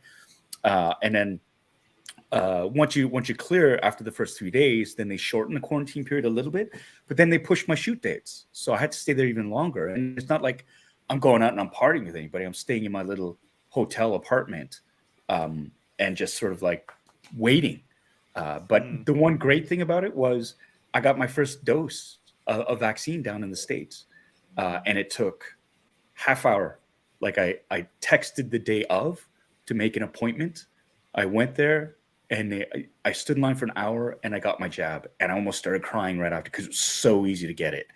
Whereas in Canada, it was like Hunger Games, right? It was just like looking everywhere and trying to find a place to do it. And we're like, no, there are not enough vaccines. And at that point in LA, they're like, we don't care where you're from. If you want a vaccine, come on in. It's like, this is so cool. So You're like, nobody knows I'm Canadian. You were, you were getting honestly, jabbed. I thought that's what I thought they were going to look at me and kind of go, "You're not from here, get out!" And I thought they were going to roll me out of the CVS, right? Like the Walgreens. I thought, oh, this is it. They're going to kill me now, right? But this is it. This is how it ends for Paul. They were more concerned about whether I was going to get my second dose. It's like, so you're going to be around in like was it 28 days, right, to get your second dose? I said, well, actually, I'll be up in I'm not from here. I'm from Canada. I'll go get it up there. And they're like, oh, are you sure? Because, you know, it needs to be done at this time. I'm like, yeah, I think I can get it. It'll be okay. And that was the thing. And I kept getting emails from them, in fact, saying, hey, the date's coming up to get your second dose. Make sure you're getting it. So there you go. And I didn't have to remember. Pay either. Cool. Oh, yeah. Yeah, I sometimes think they see like a driver's license ID. It says Ontario. They're like, yeah, Ontario, California, we're good. And then they're fine with it. All right, we get to see not only the armorer, but also the heavy artillery Mando, which is Paz Vizsla. Played by the person who fact checks everything for Paul, Mr. John Favreau. Yes. The voice is in John suit. Favreau. It's not him in the suit. The guy in the Voiced suit is by- a guy named Tate. Yeah. It's just the voice. So that's Yeah, Well, I didn't realize that he voiced both Vizslas then, right? Yeah. Yes. Yeah. Oh. Yeah. Too. So it's an awesome, great little callback there, Yoko. You're right. Mhm. That's awesome, man. So for reals, Paul, because I really thought that was him in the suit. Yeah, no, it's not He him. just shattered the illusion. It's a dude named Tate Fletcher. Huge guy. Really super cool, super chill guy. That's awesome. But yeah, it's not him. And just like Okay. and I think there's a thing that I think a lot of people, and it's a common mistake, they do have a lot of like body doubles in costumes, and they have celebrities doing the voices. So it's like, you know, Phil Lamar, he wasn't the leader, he wasn't the guy in the makeup playing the leader of the dog people. I keep forgetting the name. What's the name of that species? The guy whose head he cut off at the beginning. What's the name of that species? The The Clatoonian? Bulldogs, the Platoonians. Yeah, the Clatoonians. Yeah, like that wasn't Phil Lamar in the makeup. It was Phil Lamar doing the voice work for It's always his another voice. dude. Yeah, that's it. Uh, I think a lot of people do that. Like they make that mistake and they kind of go, "Oh, well, it's Phil Lamar played that." It's like, no, it's not actually Robert Rodriguez in that suit either. He's doing the voice Right. for that character type thing. So I know a lot of people now who are actually in the character portrayal world, like from Jawas to droids and stuff like that. And a lot of times they don't get the credit that they did because it's hard being in all that stuff. And it's like they get a celebrity to come in and do the voice, and then all of a sudden it's like, yeah, but these guys They're put in all the forgotten. work. Yeah. Right. So I just want to make sure that everybody gets a shout out in that sense too, because it's that physicality is hard. It's hard, and it's a specialized craft. And What was so his I name wanna make again? sure that everybody. What's his name? Tate Fletcher, I think. Tate. Well, much love to Tate. Tate because he plays a heavy Mando well, and he gives me hope for my cosplay. So There you go, babe. that's why. He really and you saw the emotion in his movements in this scene, right? Like when Yeah. he did the, Isn't that great when you see Yeah. emotions through a bucket? Yeah. Like you have all this stuff on and everything, and you knew that he was like jealous and Yeah. just Yeah. everything, feeling a certain way. Yeah. That's why Yeah. when Paul Yeah, I mean, says it's a he's specialized craft, Yeah. it's you're acting purely physically, right? Yeah. People Yeah, think it's there's- just the and- face, but it's not. Yeah. he clocks that, and you can tell it's a body language for sure. He's clocking that Mhm. thing, Yeah. and you're like, oh, you can tell, and like the history. If you know that Mando history, you know that's his Yeah. from his blood. Like he knows right? exactly what it is. Yeah. And what it Yeah. means. Yeah. 1000%. And so does the armor. I She's not know. even looking. Yeah. She's like, she's got her She back knew. to him. She's kneeling down. She's like, Oh, what weapon could have caused that kind of damage? Right?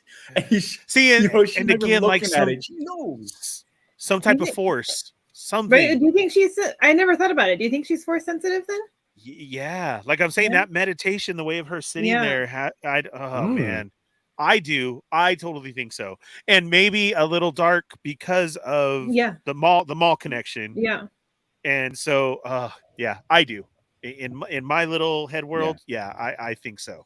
I really And do. she knows a lot about the Jedi. That's the Yeah. thing, right? This It's like- whole scene, Yeah. they gave us John and Dave gave us new lore in this little cut scene here, which was huge. You tie it into Rebels. This whole episode was so amazing too, because you gave us episode 1, you gave us the prequels, you gave us OG, you gave us a little bit about the new one. We've gotten comic book, and now 2 video game is in this one. Like you tied it all together, and then you give us more Mando lore. You explained everything, which you already quoted earlier about getting the darksaber and how she was basically cursed with it, and she didn't get it the right way, and everything she tells them. And then the whole having Vizsla here on this one, like, well, that belongs to my house, like that's mine, that belongs to me. Oh god, it was great. Look at I really loved that they treated it like we're talking about, like the Japanese influence and everything earlier, I think in the first episode. Is that when we're talking about it? Anyway, but I saw it again, right, in this scene with the way they're presenting the darksaber. They're always holding it with both hands, when he takes it from him, when he passes it to the armor. And you didn't get that in Rebels. They kind of tossed it around in Rebels. but here, like, they really treated it with so much reverence that I thought that was kind of cool to see here. Yeah.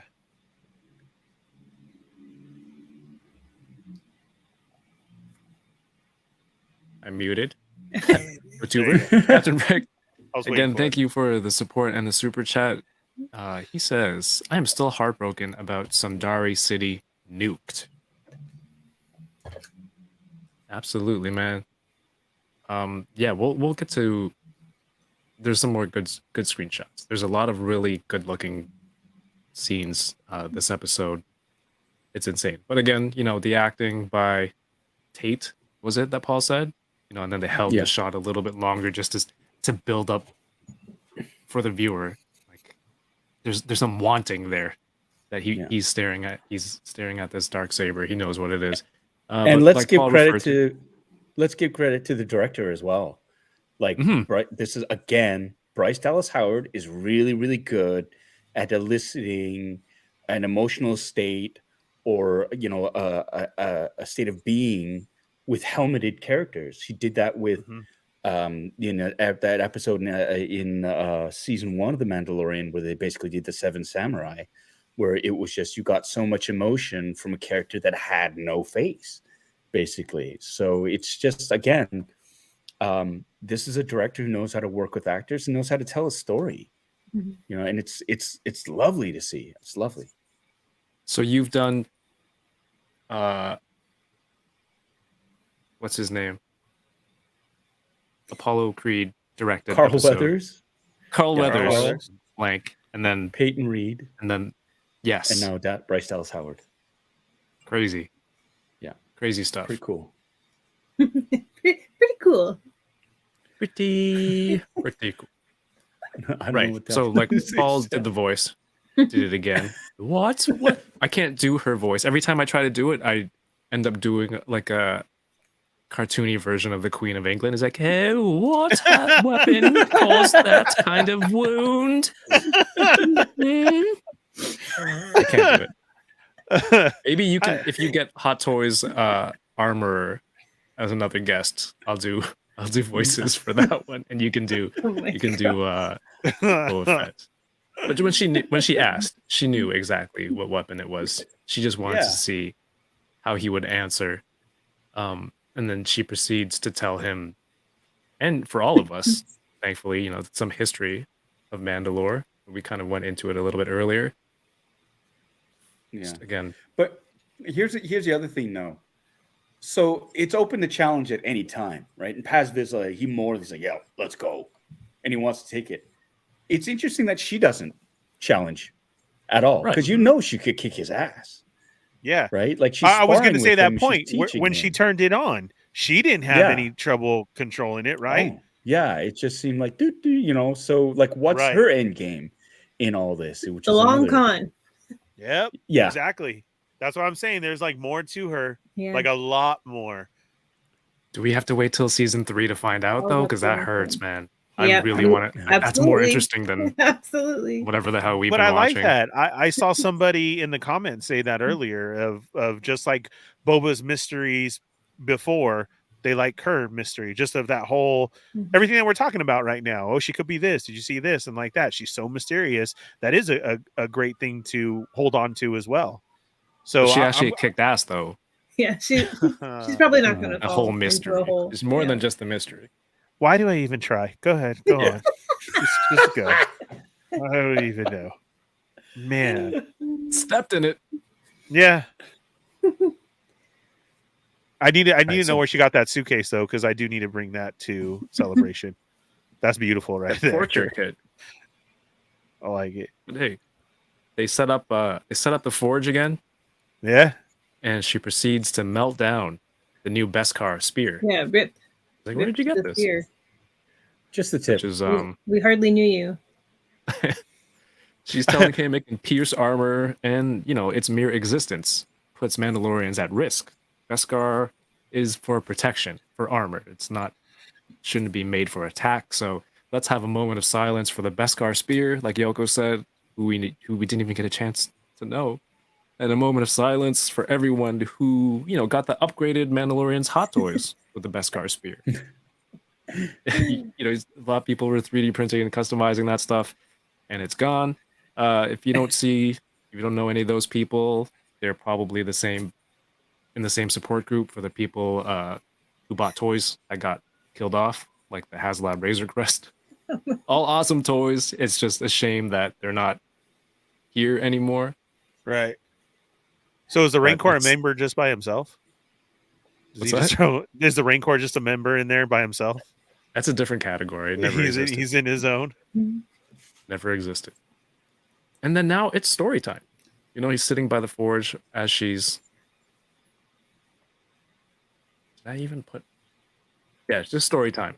They're working on the spear. Din Djarin brings up Bo-Katan, which we talked about. How she knew Bo-Katan. And it's kind of the curse that was prophesized. That was her. The armor schools him. She's like, Bo-Katan thought she could rule purely based on bloodline. And Sabrine Wren giving her the darksaber. Like, she didn't earn it. And then that brought the downfall of the Mandalorian, being dispersed and whatnot, everything. And I had written down this history stuff, but we kind of went through that.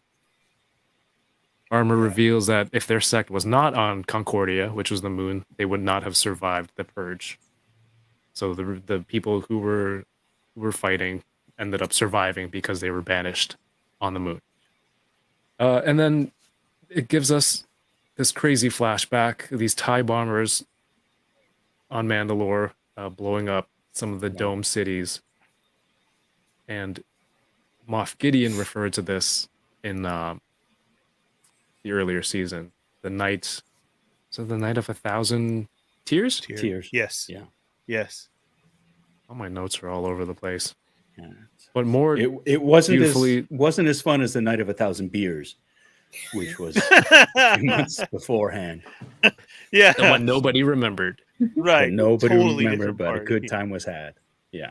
But man, the way they cut it from like all the TIE bombers kind of blocking out the sky and then looking down at this, you can still see how many there were on this invasion of the planet. It's beautiful, and obviously I think a lot of people in the chat caught it, and people watching, like Terminator vibes looking at this, Yeah. you know, Oh yeah, huge. dystopian future, the flames or robots taking over. We have the K2.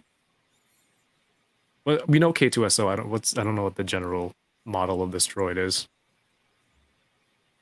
But it's cool to see them being used again. They were used in Mando seasons. Paul, did John tell you if this was K2SO or just a generic? Yeah, I had no idea. You know what's cool though? Like seeing some of the Mandalorian bodies actually in the rubble, like, right there in the Yes. foreground. That's like total Mandalorian in armor, survived a nuclear blast, right? Well, like the armor survived the blast Yeah. type thing, and The they're hand still goes going through up. picking off. Yeah, It's crazy. hand goes up. There's buckets everywhere. Like what a The scene! X series. It was go. crazy. And it was entirely beautiful flashback. And like Ernie said, in this one little 30 seconds or whatever, they built up and gave you so much more backstory. Yeah, I screenshotted this so I could use it as a wallpaper. That's not part of the story. But this wide Yeah. shot with the Imperial Pro droids floating around too, and the KX droids. hmm And then right there in front, those shadows, all right there. Those, do you see it? Those are all Mando Yeah. buckets. Yeah. Look at that. Jeez. All Jango Fetts. That's crazy. And the spear. He's like, I want to make something for a foundling. And they go through the Jedi. You know, she knew the Jedi backstory of how, you know, they have to let go of their attachments. You shouldn't go back to see him. He's like, no, I want to make something for him. So they make him this mithril armor for little Grogu. So one day when Kylo Ren goes to See, Luke's we're school- assuming that. We're assuming that because you see those links. I think That's he's all we made have him a so really, yeah. I think he's made him a really stylish, like watch chain, with a picture of him in a locket. Like Grogu opens it up and it's like a picture of the Mando in there. That's gets what I to think it keep is. it. Everybody's all like, it's mithril armor. It's this. It's that. It's like no, he gave him a nice. It's a nice Beskar chain, right? With, I really thought you had something serious. says Grogu on That's it, on like me. a big like. That's what In it Old is. English? I'll Yeah. take it. Old English. Yeah. Go. I love But, it. And then she does the origami wrap. That's great. Yeah. Right I into thought that was a little nice Grogu little head. touch. And Yeah. it looks like him, right? Yes. Like, Yeah. Yeah, for sure. You Yeah. get all the feels. There's a better shot of it later Yeah. when he's When on the looking at it on transport. Yeah. All right, again, training on the bridge. There's no railings, and every swing of the darksaber for him is getting heavier. Hold on one second. There's a scene in Star Wars Rebels. If you haven't seen Star Wars Rebels yet, that's where we saw the darksaber in the hands of Sabine Wren, and in there she is training with Kanan, who's a former Jedi Padawan. I guess he's kind of a master. And they don't, for her, it's not exactly as heavy and as exaggerated as it is for Mando as she's training. Like you can see she's wielding it and she's able to deflect and learn each of the poses or the moves, whichever forms that it's called. But throughout the scene, or later on in the scene, after a few rounds, Sabine does say it feels lighter. Mm-hmm. So they're not exactly saying it's heavier with each stroke. She says it feels lighter, and Kanan confirms, well, it's because you're connecting with it, which is what the armor is trying to tell Mando in the middle of their training. So if you haven't seen Rebels, there's some good stuff in there, and there's a lot of the some good Mandalorian. stuff. it is great stuff from beginning Yeah. to end. Thank you. I Please was just watch gonna it. say that. Yeah. There's a it lot really of good is. stuff. There's some not great stuff. Okay. Oh no, No. I love Rebels. Yeah, Rebels is great. Rebels is fantastic. Yeah. Omega Weapon 13 says they're making a Beskar Cuban chain. You could do a That'd lot be with cool. that spear. You can make a lot of stuff. All But right, let I me mean, get back to- as you show that scene, and then we get the armor explaining to him, and she's bringing up the points of you're fighting against the darksaber.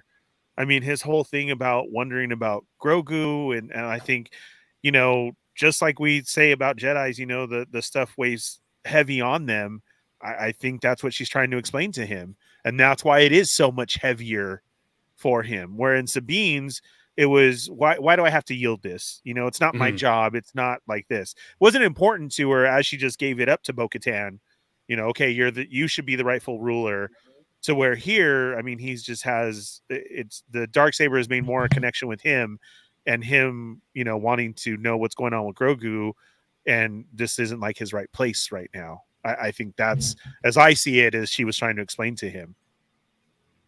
But he does feel a certain way because he takes on the fight, so that was cool too. He just didn't give it up. Well, it'll be cool to see where it goes because they've casted allegedly a Sabine for the Ahsoka series. We'll see if the darksaber makes its way over there or more crossovers. Everything is crossing over lately, which is really cool. In the middle of this fight, Din Djarin is challenged by Paz Vizsla, who believes the saber rightfully belongs to him because it's his ancestor, Tar Vizsla, the who started his house, who was a Jedi Mandalorian at the same time, who created the lightsaber. So he's like he challenges for this fight for the saber. God, look at this. This is so nice. Didn't he basically cash in his money in the bank right there? Because you could see him; he's not fighting with it well. He knows he's hurt. he's like, here's my chance. Right, challenge. Here we go. Let's do this. That was a wrestling reference, Kevin. Yeah. I don't know what that means. Sorry. I got you. But what also happens is too, it's not until Mando loses the darksaber that he gets the advantage, right? Like Paz Vizsla picks up the darksaber and immediately he starts to struggle with the weight of it as well. Yeah. And so that's what gives the Mandalorian the upper hand with vibroblade, because he doesn't beat him with the darksaber. He beats him because he got better positioning on him with the vibroblade at his throat. It's not until he loses the darksaber where he's freed up, right? So I think that's an interesting thing as well. It's like you can beat somebody, whoever's possessing the darksaber doesn't necessarily have to win with the darksaber. They just have to win, and that's basically what happened. Because Vizsla, he's got the darksaber in his hand, but Mando's got the vibroblade at his throat. So, and you're almost absolutely like right. It's interesting. That was a great point. Yeah. It's interesting too, because the armorer, she stops the fight. She goes, enough. Like, really, if she hadn't, Paz Vizsla would be dead, right? Because it's supposed to be a fight to the death type thing, and she stops him. So there's really interesting gamesmanship happening here. And again, like the first time when they fought, and the first time was a draw because they had he had a knife to the nuts and the other one had a knife to his throat. But she stops him in the same thing. Like, have you ever removed your helmet or had your helmet removed? And they go, no, I was gonna do that. And it's like, this is the why does she do that? Why does she do that there? Why did she stop them? Why the creed? Yeah, right. I don't know. Yeah, I was asked that too, because you're right. He would have killed him, which is so funny because in that same point when he was talking to Vizsla about what's his name? Who had it first? Moff Gideon, right? And he says, I didn't kill him. And he's like, well, why didn't you? But yet he was ready to kill him right there until she broke in, and you basically state the creed. And oh man, did I love that part too, because she had to repeat herself. It was like kind of like she knew, right? Like, have you removed your helmet? She totally knew. Yeah. Again, the mystery behind her. So how does she know that? Knew she was injured, and then what have you been doing? you know? Yeah. And yeah, he has to answer. And then we get more lore with that answer as far as, okay, like she didn't even care. She was like, okay, you're gone. You're out. Even if he has the darksaber, they haven't had anybody else find them, because we get that stated too. Hey, what did you think about that comment, you guys, about he said there's 3 of us now? I kind of felt that there was somebody else, or was he already including Mando in that? I think he was including Mando in that. That's the sense that I got. Yeah. Really? He's just like, I'm really sorry. Else. You know, because he says that because immediately Mando's all like, I'm really sorry for you know, you had to sacrifice everything. And the response is, there's 3 of us now, right? And that's the more important thing, is there's more of us now than there was at the beginning, than before you came in. So I didn't get a sense that they were hiding anybody, because to what end? Who would they have? Who could it be? And yeah. Well, my thought process for that was the explanation that we had of only one of us gets to go out at a time. So I was waiting for somebody to walk in this episode as well, of like a kind of a reveal of, oh my God, you know, and that's just kind of where my thinking went, of all these new rules and all this new stuff we get. But she kicks him out and doesn't even, you know, that was great. Like you said, kept his back to him, but then says that you can redeem yourself by going to Mandalore, which I feel is that kind of a setup for season 3. I think you're going to Mandalore season 3. This is like, the armor and Paz Vizsla do not give a flying F about Boba Fett. I should put it out there right now. I don't think they care. No, I know that feeling. I feel the same. Yeah. So this. Come on. This is all about this is laying pipe for season 3 of Mandalorian, which is great, because it's like they know fans of the Mandalorian are going to be watching Book of Boba Fett. They know it, and so like that, it's a great way to just sort of further link the 2 storylines together. Right. And I think that's the cool part of this sort of crossover. It's not like the DC universe. Like if you're a fan of one of these shows, it's like you have to start watching all of these different shows now to understand when this character shows up. You're like, what? It's like, oh no, you got to start watching this show from the beginning. And then they have like one crossover episode, but that lays the groundwork for all these things. I find that for whatever reason in the DC universe, because I haven't been following any of those shows, a bit onerous, and that makes me stop and go, I have to go through 22 episodes to figure this out. Well, I only watch the crossovers now. 8. Oh yeah, I don't even. Those ones are cool. I can't. It's just I don't care enough. It's like what Paul's saying. It's right in the middle, so you have to watch season 4, episodes 12, 13, 14. Go back to 21, then 22, and you'll catch on. And then you get the deep cuts, right? And you could just watch and kind of go, okay, this person just showed up. I have no idea the background. I can still watch the story and it'll still be serviceable. If I wanted the deep cuts, then I would have to go back and do that. Much like for the darksaber stuff here, if you want the deep cuts, you go back to Rebels, you watch that. You go back to Clone Wars and you watch those specific episodes. And then you can get, the fullness of it. But really, if you don't care to do that, you don't really need to do that. And that's the thing, right? Like, I don't mind it, because that's like the mini history lesson, the moment of Mandalorian heritage, Mandalorian heritage moment, where it's like it's on a Beskar. Din Djarin, gets kicked out of the covert for taking his helmet off. This has been a Mandalorian minute. It just happens like that. Yeah. I only know this quote from Chappelle's show. I know it's from something else, but it's when Prince is playing basketball with Charlie Murphy. And then that's the first thing I thought of. Why don't you go purify yourself in the waters of Lake Minnetonka? But yeah, it seems strange. She stopped. She even facilitated it. She asked him, "It's like, do you accept this challenge?" I'm like, shouldn't it just go on whether you say so or not? But I guess she's just confirming they want to fight. But he's also been sparring with her, right? Like, so he might be a little bit tired. So it's like, he's tired because he's been fighting. I challenge you when you're at your weakest, right? So I think out of a courtesy, she's like, "Are you cool with this?" because getting your ass hammered by me for a while. Yeah.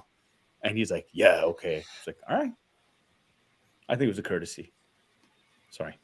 Fair enough. All right, so he's banished. He leaves. He gets on this transport, and I love this whole scene. Yes. we have the R Rex type droid trying to check his weaponry. He can't bring it on a commercial flight. Yeah. And you never really thought of it. He has a lot of weapons, and he usually had his own ship, so it wasn't an issue.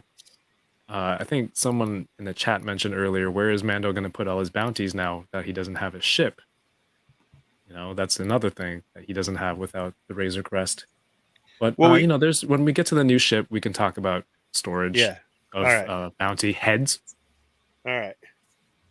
But I love just the whole comedy of how long it took to take everything out. At one point, he's even looking weapons around. are my religion as the as the reasoning to I'm a Mandalorian.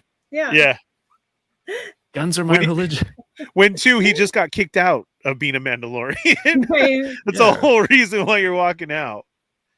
Yeah, I mean, he's taken his helmet off so many times. But he's still a Mandalorian. He's not a Mandalorian, but he's still a Mandalorian. Yeah. Right, but he's throughout Mandalorian seasons 1 and 2, he's grown as a character. He's no longer droid racist. He's more open to taking his helmet off and showing it to Grogu at the end. So for in my head, I'm like, your sad devotion to this ancient religion. He just keeps going back to it. Has not given you the clairvoyance enough. But yeah, but he goes back there because that's all he knows. He's got no one else. Really? Yeah. That's just kind of, he goes family, back to, right? Yeah. That's where he was the whole time. So he's going to go back to them and maybe try to help rebuild or whatever. What he didn't think was going to happen was that Paz Vizsla was going to jump him because he's got the darksaber and stuff, right? Like, this is all like, what? Fuck. And then him having to admit, and then them kicking him out. It's just like, I think it's interesting as well. It's just the whole, he still does consider himself a Mandalorian.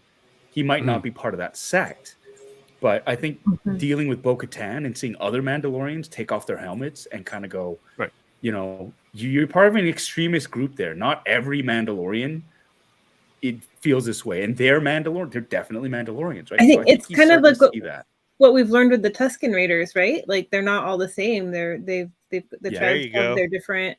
Nice. Yeah. And he's got that great conversation with Migs Mayfeld where he's saying, like, where's your line? Yeah. Right. I just love he's taking his helmet off.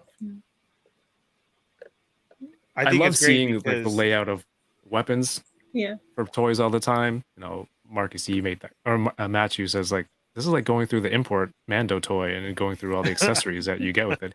But like I was mentioning earlier, the body language of him in line, it's so comical to the point I was waiting for him to say something like, I'm sorry, like, he's making me take all the guns out. Like, like people are waiting for him to go through and he's at line at the supermarket and just holding up a line. He's like, I'm a Mandalorian. I have a lot of guns. I'm sorry. I know every last thing in here. Yeah. It was great to have that Star Wars comedy. Like, that was great comedy right there. It's interesting they didn't make him take his jetpack. Crazy. I was just thinking that he got to keep that though. Right. Yeah. Jetpack, and then he gets to keep it on the seat next to him. Flamethrower? Like, his gauntlet had a flamethrower in it, right? So like he kept his gauntlet. He drained the fluid. I was just gonna say that. Yeah, he had to fluid. He had to drain it all out. What did he? Look at this guy. He was lurking. Look at. You know who this is in the jacket? He was just waiting. Yeah, that's a range trooper jacket. This is our friend Fabio from a few episodes ago. He didn't say anything this entire stream until now. Yeah. When he comes on screen. This is the range trooper that they wore on Solo, range trooper jacket. Yeah. I recently rewatched. That is a boss jacket. I want to wear one. It looks like it's suitable for Canadian winters. Fabio, man, did you get to keep this jacket? Was it warm? So Very cool. cool. Why does everybody always ask that? Do you get to keep I them? wanna Everybody wear always one. asks, It like, looks did, very did they let comfy. you wear? Did they let you keep the costumes? It's like the answer is always Jack. no. They don't Right. let you keep I know. any of that stuff. It looks so warm. I know it's a silly question. I'm just very, very cold right now. Get a pair of sweatpants. Yeah, Ditch the take off your scarf. sweatpants and put them around your Get the neck. sweatpants. Take There off you my go. scarf, wrap him around, Put on my ass. I'm telling you. When you had him on and he was telling us about his other little cameo in front of the Pikes there, and he did say he got to wear something else cool. This is what he was talking about, which is awesome. But to bring it into our toy world, the Fwoosh Robo made a Gus figure that he calls it, and this is the body that he uses. So of course, a lot of toy heads not only to see Fabster, in the episode, but then he's wearing this was really cool. So there you go. Yeah, that's awesome. And you don't know it's him. I didn't know until he posted it. He's like, you should have recognized me from how I was walking. And, he's doing the Fabster walk. and I don't think it's the same character that he was playing before. So it's cool that it's another, I guess, extra or background person. It's like, hey, put this coat on and walk up that ramp. We're not going to see you anyway. So, like, in terms of continuity, you're not the same character. Thought that was pretty interesting. Very cool. He was in it a couple of times. Yeah, shout outs to Fabster. And I've lost my cursor. Here we go. Oh no. Yeah. And here is the package. Are they they're gonna start selling this, right? As like a coin purse at the park. That's already up on Etsy. Right. I'm sure there's already like 5 listings up on Etsy already. That's great. And for everyone who didn't catch the symbolism, here you go.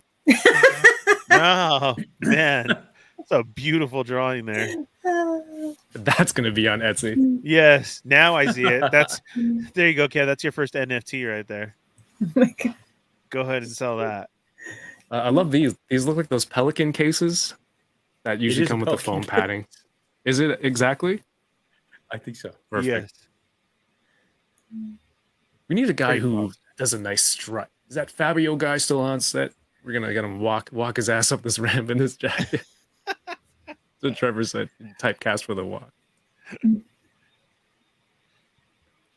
Yay. All right, so we are back on Tatooine. We are back at Peli's shop, I guess. So do you think that, now that she's back, she might have been the person in that few episodes ago walking in the background? Or was that definitely It was extra? it was last week's episode, Kev. That was her. Was that last week? No, because Fabio was saying that it like he thought it was her, like he went up. And it Oh, was a that's right. double.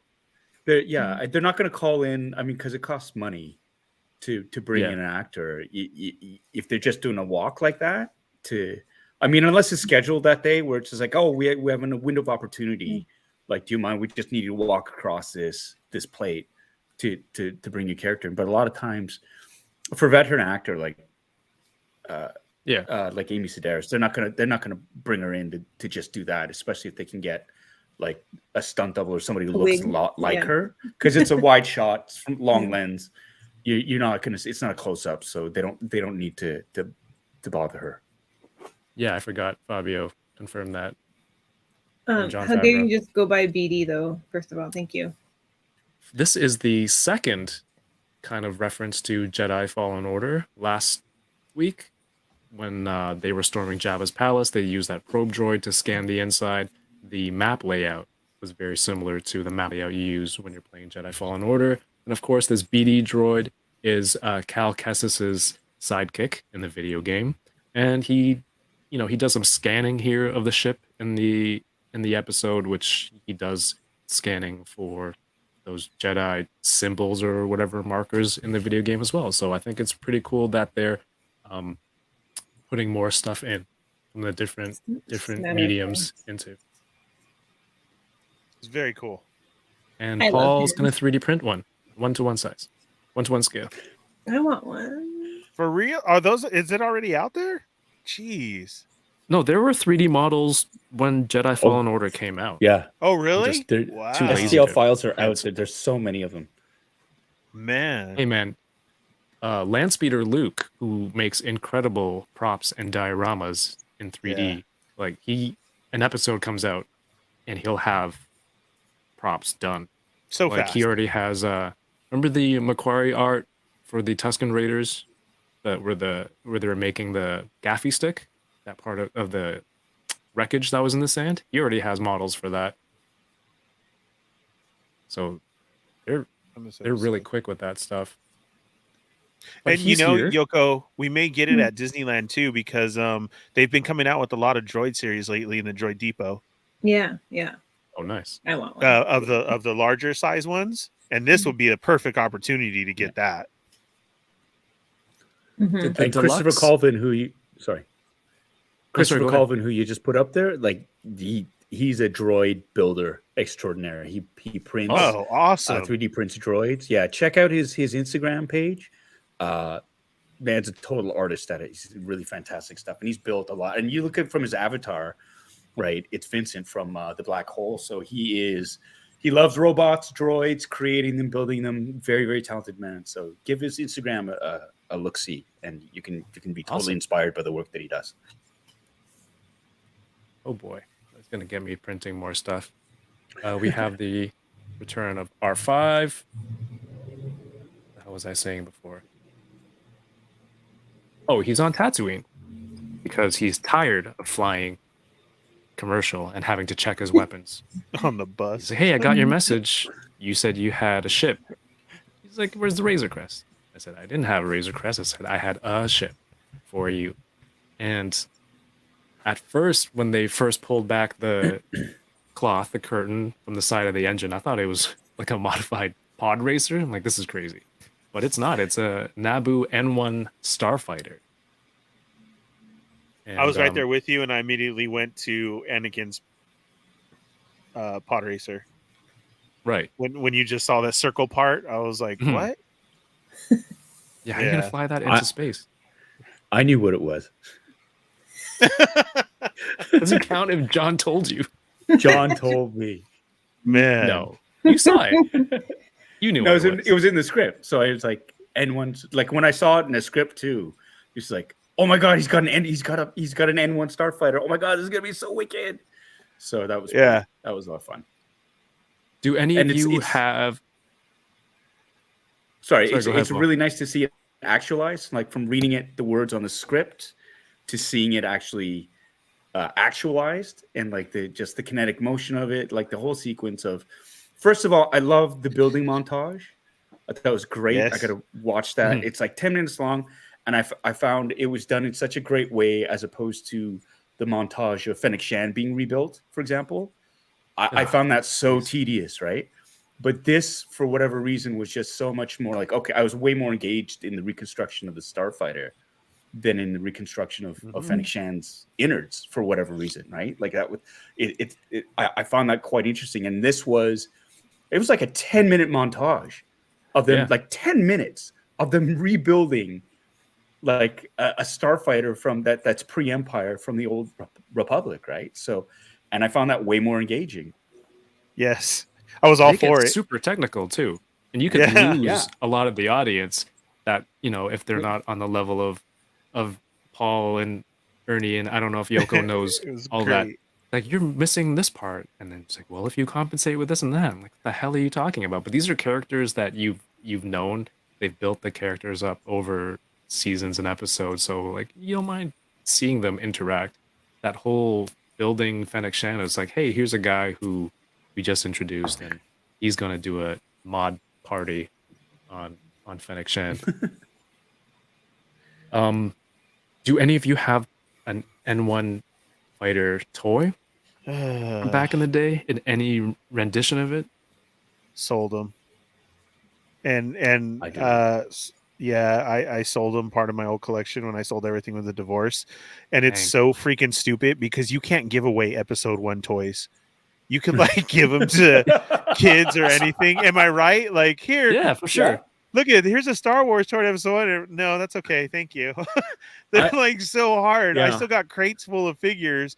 And this damn thing is going for like $300 now. Yeah. Yeah, man. To me, so hot. I never really dug the design when it first came out, to be honest. Mhm.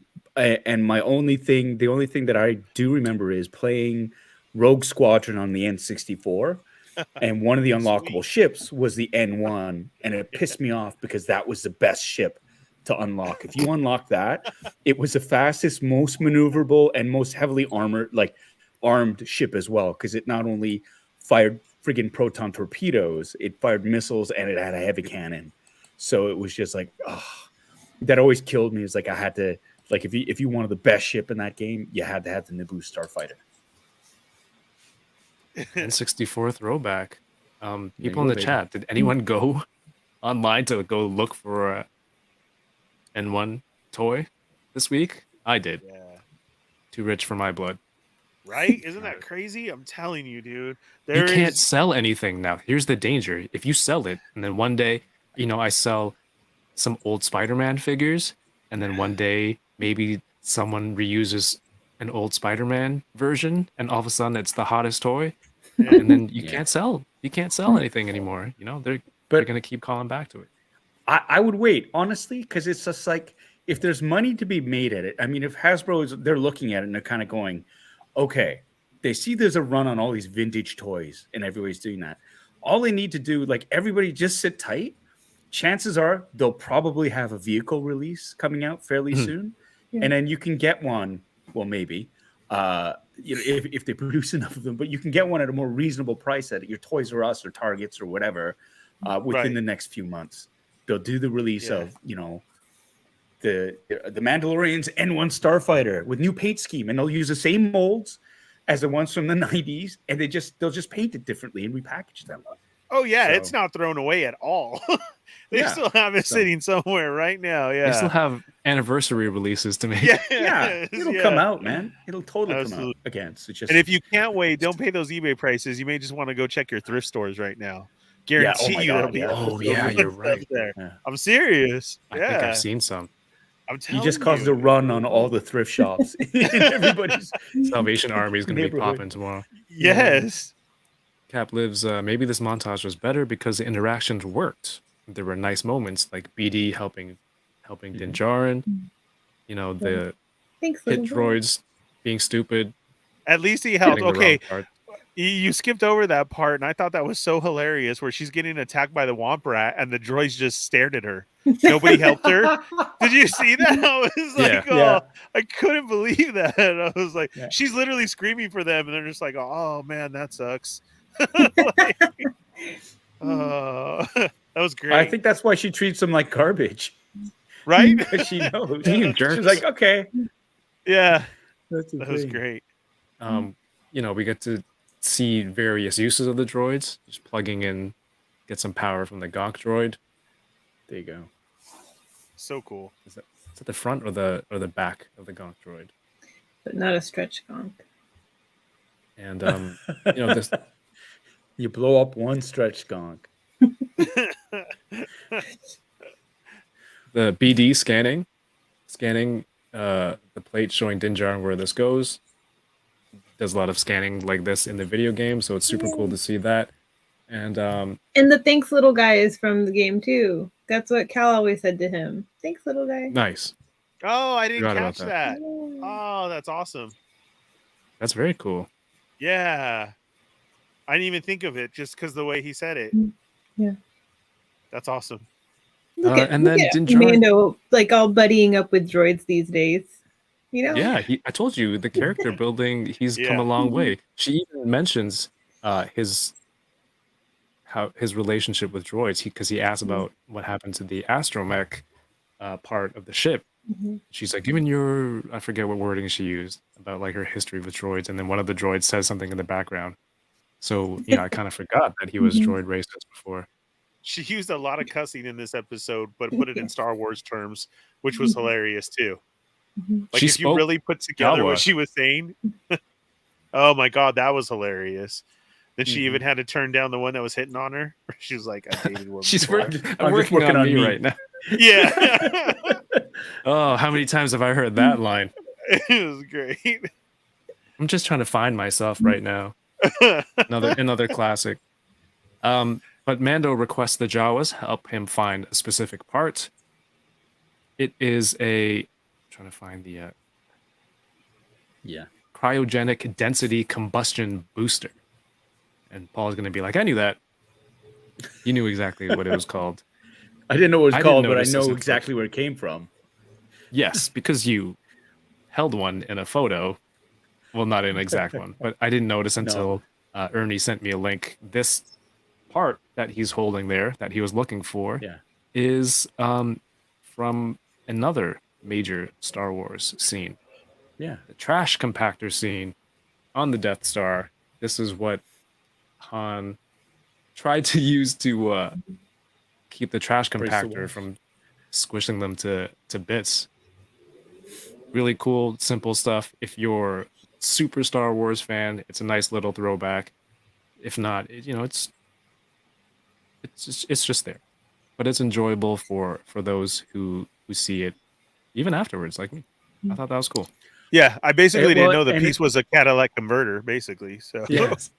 And it's nice. Again, it's what Favreau and Filoni do, and the writers is they'll take a piece of whatever junk and then they'll endow it with like actual purpose. From the Camtonos, like the ice cream makers, to being Camtonos, to that the long staff being a catalytic converter, basically, right? Like that's what I love about it. It's like "Where did you everything get has this?" a purpose. Right? yeah, She said they crawled under a Pike spice runner and crimped it off when they were refueling. So they were stealing. Shoot, so you're telling me that Jawa stole my catalytic converter? They Yep. were Jawas. That's Dang. honestly, Yoko. Before it happened to you, I didn't even really know that was a thing. Me neither. you really had it happen, Yoko? Over the summer? Yeah, over the summer. That sucks, dude. That's a big problem out here in I was SoCal. thinking Jawas. Yeah. Really? I'm serious. Wow. Yes. Yeah. They cut them right in parking lots, in Yeah. your driveway. You go to the store, and then they go and they try and recycle them. Yeah. It's a huge problem out here in Southern California. Yeah. Wow. Like, and they're doing it middle of the day. Like they'll just go through 1 o'clock at the mall. Yep. Yeah, that sucks, Yoko. Man, damn Jawas. It happens Beardy Build here. is saying it Dang. happens here in Toronto. Oh my gosh! Really? Wow. I guess it's So just you a can big thing easily there. access a catalytic converter from under somebody's vehicle. Like obviously, Yeah. you Yeah, can just they crawl can under do and it cut in like out. 30 seconds. They slide up, they like Yes. back the car up, saw it off, and get out of Yeah. there. Yeah. Right. They So can what- do it. what's- It's like 30 seconds they can do it. What's in the catalytic converter? That what is there some sort of precious metal Like, in it, or yeah. what is it? Yep. Yeah. Oh my It's some kind God. of precious metals that are in there and they can, I don't know. The money for turning it in. Yeah. Yeah. I Right. was gonna call Anna now. It's like, watch out for Jawas. That really that's sucks. hilarious. I Okay. honestly didn't know it was that widespread. I was really, as bad as it is here in Southern California, I thought that was just kind of a Right. thing here, but obviously not. Wow. I think the There's last year, Beskar in right? them. It's I think because with people working from home and stuff, it becomes like for me, like that's what it was. It was my car and the gal who parks next to me that they slid under both our cars. I think we were the only ones home during the day, and they Whoa. came in Wow. and got both of ours. Yeah. Wow. Bearded Build says they range from 1 to 600 at the scrapyard. Right. Holy crap! Crazy. And they're going in with like 20 of them from an You know how many afternoon. N1 Starfighters I can buy with that? God damn. Yeah. Another one of the beautiful shots from this episode, this like overhead shot of the new ship exiting the garage, and then they kind of pull in front of it. It was just a great way to showcase the new ship, just to see it in its entirety coming out. It's got that. Is it a engine on the hood there, on the top? Yeah, American cool Graffiti customization. style, Mhm. which is a cool Lucas and Ron Howard throwback. I mean, like, here, Dad, this is for you. Like, the whole American Graffiti thing was, the classic hot rods and the building of them and like that. And that was I was with Paul, like, even though some people weren't. And again, like, I know in mine, I may have a different thought about the modders and like that, but this was cool. The explaining, the little comedy, the doing it of building like a hot rod together, that was cool. It's And then subtle, you get the though. yeah, It's very but subtle compared to they the threw mods. in. I know we just talked about it with the Jawas taking from the Pikes, but she got to throw that in there. They're taking all over Tatooine, and there's a problem, and nobody wants to do anything about it. The police are just out there trying to stop people driving fast, right, Paul? And then they won't come. It's not that They he's won't going come fast; down. he's flying too close to a commercial liner. Commercial vehicle. It's dangerous. Like it's reckless. And I mean, if you were in that and some asshole was bebopping around and buzzing your like this huge ship, you complain about it, right? And so it's funny. Just people online go, "Why are you always hassling him?" It's like, okay, well, first of all, Are you serious? yeah, and it's like, first of all, I'm not hassling him, right? It's not like, hey, let's target this guy. He's not minding his own business. He's hot rodding around. Second of all, Are they saying you're profiling him? well, it's so funny. I wanted to The say stuff that's coming on, it's so funny, and it's just like, you realize this is a television show. No, and they we're don't. not really cops, No, right? Like that's no, the they thing. don't. And it's like, How dare you you, know, Paul. there's a script, and I do this because the script says I'm supposed to. It's like, I have no free will in this. This is all preordained by somebody else. It's in the story, right? Like I people, love it, man. it's so funny. They think it's, and then the groups of people think it's actually Mr. Kim up in space and not an actor playing it. That's the theory. That's the thing. Like, yeah, that's what kills me too. It's like, wow, okay, Wait, I might want to roll with that one. I like that one. it's very funny. Oh, Yoko has a So- theory. I'll workshop it. Well, I'll tell you, there's some fans out there that actually love it, Paul. We actually have talked about it, and now because of the whole cop Carson Teva, we want like Disney short styles to pop up on Disney Plus of the whole bad boys, and you just like chasing different people and you being the detective. Like we've already put it together that you're going to be the glue that brings all of these stories together. Because if you're trying to, you want to know why the Empire's here, why they're cloning, you have all these questions, you know that it was him. So we want to see little like camera chases with them running like Maury style and cop style. Like just little 2-minute clips real quick. Carson Teva doesn't run. I don't think he runs. Well, and that's you, the thing. you yell It's at like, the new kid to make him go do Yeah, it. he could be. Right. I bet he can run. well, and that's the thing. At the core essence of him, you know, everybody goes, "Oh, he's a space cop." He's not. He's more of a, for him, at least the way I'm looking at him, he's like a marshal, right? Like this is why he lets him go. We're not gonna. He's training a rookie. There's a lieutenant, like Max does a fantastic job of playing this gung ho young New Republic nugget who's just out of the academy or whatever, and he's always like, it's by the book, and he's like, you know, this doesn't match. He's not listening to any of Mando's explanations. He's like, relinquish control of your vehicles, we're gonna take you down. And it's like my character that kind of goes, okay, well, hold on, let's just back it off a bit, right?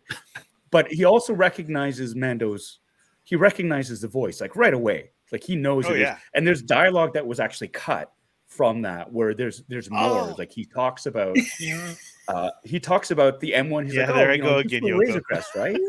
And like he's all like, M111, that's a beautiful ship, great lines on that. And he's talking about the Razor Crest in such detail. Oh wow. And yeah, it's a really dope scene. And then he's like, you know, I'm just trying to connect some dots here because there's a bigger picture, and that's what I love about Carson Teva. He's not sweating the petty stuff. For him, it's all about he's looking at the big picture. He knows the Empire is still out there. He knows it. Yes. He knows he needs cooperation of the systems. He knows nobody in Coruscant's listening to them, and he knows he needs help from the locals and stuff like that. But there's something else that he's searching for, and so he's not going to sweat the little things. Like he's not going to drag Mando down, and like because he was flying too close to commercial liner. Like in his mind, that's not a priority. There's other things that they really need to do, and you know it's reflected in that line. It's like, do you want to go back to base and fill out reports all day for this incident where nothing happened, or do we just let it go? And so there's something really cool with this character going on. The fact that he shows up, he's not a cop. They're looking for Imperials, right? And they just happen to be there, and he's hot dogging around. So they're investigating because they don't know what it is. But once they ascertain, oh, it's just some guy on a joyride, fucking let him go. And that's the whole thing, right? But you get it's so funny because people are Some fans are like, "Well, he's really busy. He's going around. It's like it's like story armor. He has to be there to connect these things, right? So that's why he's there. But his job's not to hassle the Mandalorian, but he knows the Mandalorian has information that could help with his own investigation. Because he's slowly trying to put something together because he knows something's going on out there. And he says it in season 2 of the Mando when he tries to win Cara Dune over. It's like there's something happening out here. Yeah. So that's awesome, man. Thanks for sharing that with us. Yeah. I don't know. It felt like the same energy as, do I really want to keep track of my pre-orders in a spreadsheet, or do I just want to keep buying things?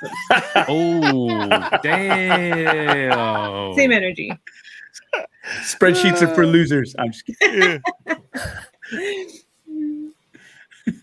To which I reply, enjoy your 6 Bo-Katans. I was able to cancel 3 of them. So shut up, Kevin. Oh my goodness. I love the shot from inside the this angle inside the is ship. Yeah. Cockpit shot is nice.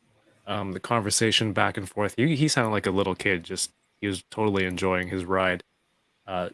Here is Fabio. I don't know how we're supposed to see that these are you. They're so far away. But dude, this is so freaking cool. I'm so happy for you. 2 in an episode.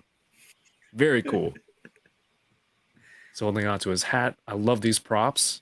They look like giant gaming dice or something. Just all the details on all the different sizes. It's so cool. Careful, Jawa's here. Like, look at the scene. All it's supposed to be is the new ship flying over. There's so much going on. Are they testy? Yeah, don't zoom in on those Jawas. Okay. Move along with the story. You're all right. Well, why do you think I was zooming in on it before? How do you think I noticed they were there? Ooh, Jawas. I didn't even know those were Jawas in the shot until you just showed right now. This is going in my research folder, dude. And I 3D printed, not the Jawas. I can't, these boxes, I 3D printed a couple of these earlier this week for some scene building toy photography. 3 scenes, Fabio? I didn't think I got the 3rd one. Show off. Okay, just chill. I'm kidding. Go check out Fabio's IG. He's flying through, testing the ship on Tatooine. That gate's still busted from the pod race where Anakin goes up. It's still broken. It's more like little callbacks. 30 years later, and they still haven't fixed the what is it? The Bunta Eve Classic. Yeah. In episode 1, Anakin was pod racing. Shout outs to Toy Farce, who sent me this. I hope this still plays. This IG story. Who somebody who noticed this. I'm gonna share screen. Professional. Here we go. Enhance. I didn't want to share my science folder by accident. My research folder. Here we go. That the debris on the guardrail on the service ramp is still broken from when Anakin ran through it in episode 1. Okay. That is insane. Shout out to that guy. My science folder. All those unreads, man. That was great. You even hear her say Beggar's Canyon and everything. That was if you point your directional whatchamacallits between the suns, you'll come up to Beggar's Canyon. Man, this is a lot of stuff to. Oh my god. What are you doing? That's not me. All right, so that's that detail there. And he goes joyriding up in space. He's flying next to the commercial ship, and that Rhodian was still there. And he gets pulled over by these 2. Finally, we can talk about Paul in this episode. The first pilot, Paul referred to the young, fresh out of the academy, by the book pilot for Mandalorian season 2 finale. Mark Hamill played, I think, some of this some of the shots for Luke, but for the ones where I think it was like front facing, and they used the what's that face technology? The deep fake stuff. Deep fake. The fake. Yeah, the fake deep fake that they used, and they had a Yeah. stand-in. This was the same actor who they put the deep fake Luke on. So that's cool. Now people can actually see his face.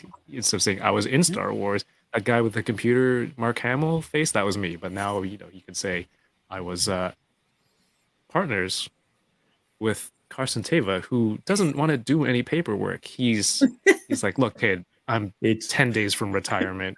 Do you want to go back and do paperwork? At no point did I say paperwork. He says fill out reports. But it's funny. It's become reports. that. It's a Mandela effect where everybody says, "Oh, he hates paperwork." It's like, he never said that. Never. I texted you the exact same damn thing. Right? It's Berenstain Bears, not Berenstein Bears. He nice. Says he doesn't say paperwork. He says reports. So don't get me started on the Mandela effect. I've had a whole show on it. Also, oh my god, Peacemaker is hilarious. Oh my god, I think for those of you who aren't on board on that yet, watch it, because in my opinion, it has the most brilliant opening title sequences in the history of television television series. That is the best opening. I'll leave it at that.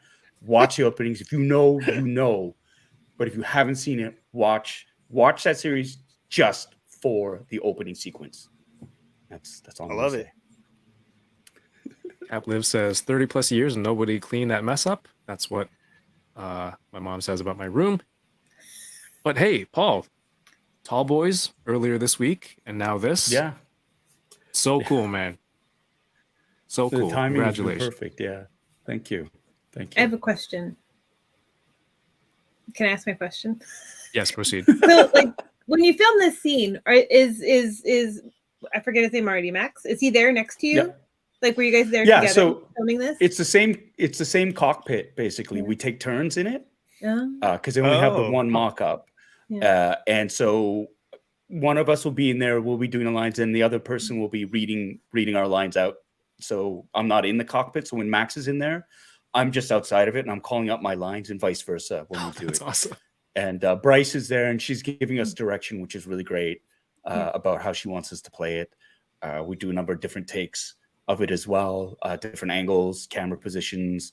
It's really cool. Like the director of photography it's great because they have moving lights as well to make it seem like we're in motion. It's just so much fun. And like just working on the relationship between the two characters there, because it's like, it's Lieutenant Reed. He's a new guy. And there's Captain Teva, who's just like, he's got to break in a new partner and teach him the ropes and just kind of, give his sage advice. And so he's out there, and it's an ongoing process. And another lovely detail you might not notice is his X-Wing, if you look on the outside, it's blue. He's got blue piping on it. So that's New Republic colors right there. So on the right, he's got the blue stripe on the nose right there. And in the script, it's supposed to be a shiny new X-Wing fighter. So it's like newly minted. No, they haven't done that here. But if you look at Carson Teva's, that's his beater from during the Rebellion, right? Like he's still got that. But they also, another thing, they changed the R2 unit. It's an R5 unit now. I was going to ask you that. Right? Yeah. I was going to ask you that. Before in the in fact, I think they put Filoni's astromech droid back there because the one that I had in season 2 was a green one, a green R2 unit. And I cheekily called it R6GO because 6 as in Toronto is referred to as the 6. So R6 and GO for Go Train because the astromech droid is green and the Go Train is a rail service and a bus service in Ontario called the Go Train or the Go Transit. And Dave Filon's a huge fan of the Go Transit system. And so that's why I want to call them R6GO. Really? Yeah. And then they switched to an R5 unit. So instead of an R2, it's an R5. So I saw that right away, What and I was happened going to to him? ask you that too. That's great. Yeah, what was it about Yeah. the Go Train that he likes so much? I think Those are like it's the trains. nostalgia of it.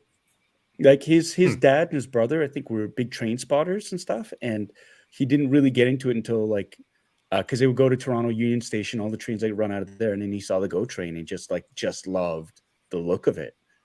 And so yeah, Dave's a huge train fan. Oh, that's pretty cool. Yeah. And Paul was on Train 40. I just want to know what happened to your original droid. Should I be sad? That's the VFX department. Right. I think. Yeah. I mean, it could be You like lost honestly. your droid. Maybe, You had to get a new one. see, it's yellow. You can see that it's kind of yellow, Oh, and yeah. that's Yes. that was Filoni's because he put a little Pittsburgh Penguin triangle thingy on it because the Penguins are his hometown hockey team, right? Like he loves Pens, and in every little bit of stuff that he puts in a little nod to them as well. So that's most likely his droid, and I think they just got them. They just swapped Mixed them. up. Right. Yeah. That's awesome. But who knows? I mean, it could have been like, I mean, you can make up it's TV because like my astromech unit could have been like in the shop for repairs. And so we're going for, so he took Wolf, Trapper Wolf's R5 unit because Trapper Wolf was, in sick bay getting, treatment for Any something. number of. I'll take it. Yeah, any number of things, right? I'll take So, it all hey, day. Was your We bucket have the same? this. Yeah, Yeah. that's the same bucket. Same bucket. And the bucket I think that Max was using those are the ones that were used in season 1, the New Republic pilots. You'll see the scheme. It's lacking the blue main panel.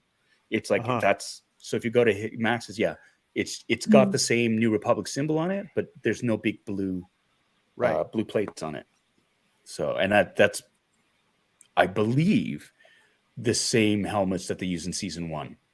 So when Sash Ketter and Jib Dodger and Trapper Wolf initially had it, they had those helmets. And they also shifted the uniforms because in season 1, they had the Rogue One style puffy satin uniforms with the collars. And then in season 2, they went more, Shauna went more OT, the original trilogy, X-Wing pilot cost jumpsuits. Cool. Man, not only are you on it, like you know this stuff on your own. I mean, that story from your first time on showing the props people, you're like, hey, I did a full cosplay of this. I have it on my phone. What was it Freaking beautiful. that you said you have detailed, Yeah, I extensive had carefully shots or something? curated, carefully Carefully curated curated. photos of my build. So, yeah, because That's just awesome. That was pretty cool. Yeah, I'm gonna have And to this look is at. I'm gonna have to look at Disneyland because they sell some extra buckets there, and, Oh, yeah. and I think one kind of matches this one. Okay. Didn't they have a full I actually have. suit? I think it was a resistance suit that you can buy at one of Oh, the they- stands. Yeah, they sell a full Yeah. X-wing. I wanted everyone to share it. Yeah, right now. The X-wings are gone. They have some Rebel ponchos left. They're selling Han's shirt and his vest. Yeah. And then Kyle what's bought the his vest. name? Did he? And then what's Yeah. his name's pouch is being sold right now. That's the new So many one. buckets. But Cool. they sell some of the X-wing helmets there in different colors. There's like 3 of them. They sell Luke's original, which is great, Mhm. and then they sell these other 3 generic ones. And that I think there is a blue one, and I got to see how close it is to this one so I can get it. Well, this was the best screenshot I could get of Paul. I imagine this is his expression when he's like, I gotta go deal with Kevin Friday. I'm tired of it. Now, Paul, did you get to It's a fun take home scene. this stuff and keep it? Get the hell out of here. The other funny one is when people ask if I brought my own stuff in. It's like, did you bring your own costume in? It's like, no, it's a professional production. They pretty much It was provided they for built me. it all Did you- for me. Yeah, Did they you get to provided meet all that stuff for me. BD?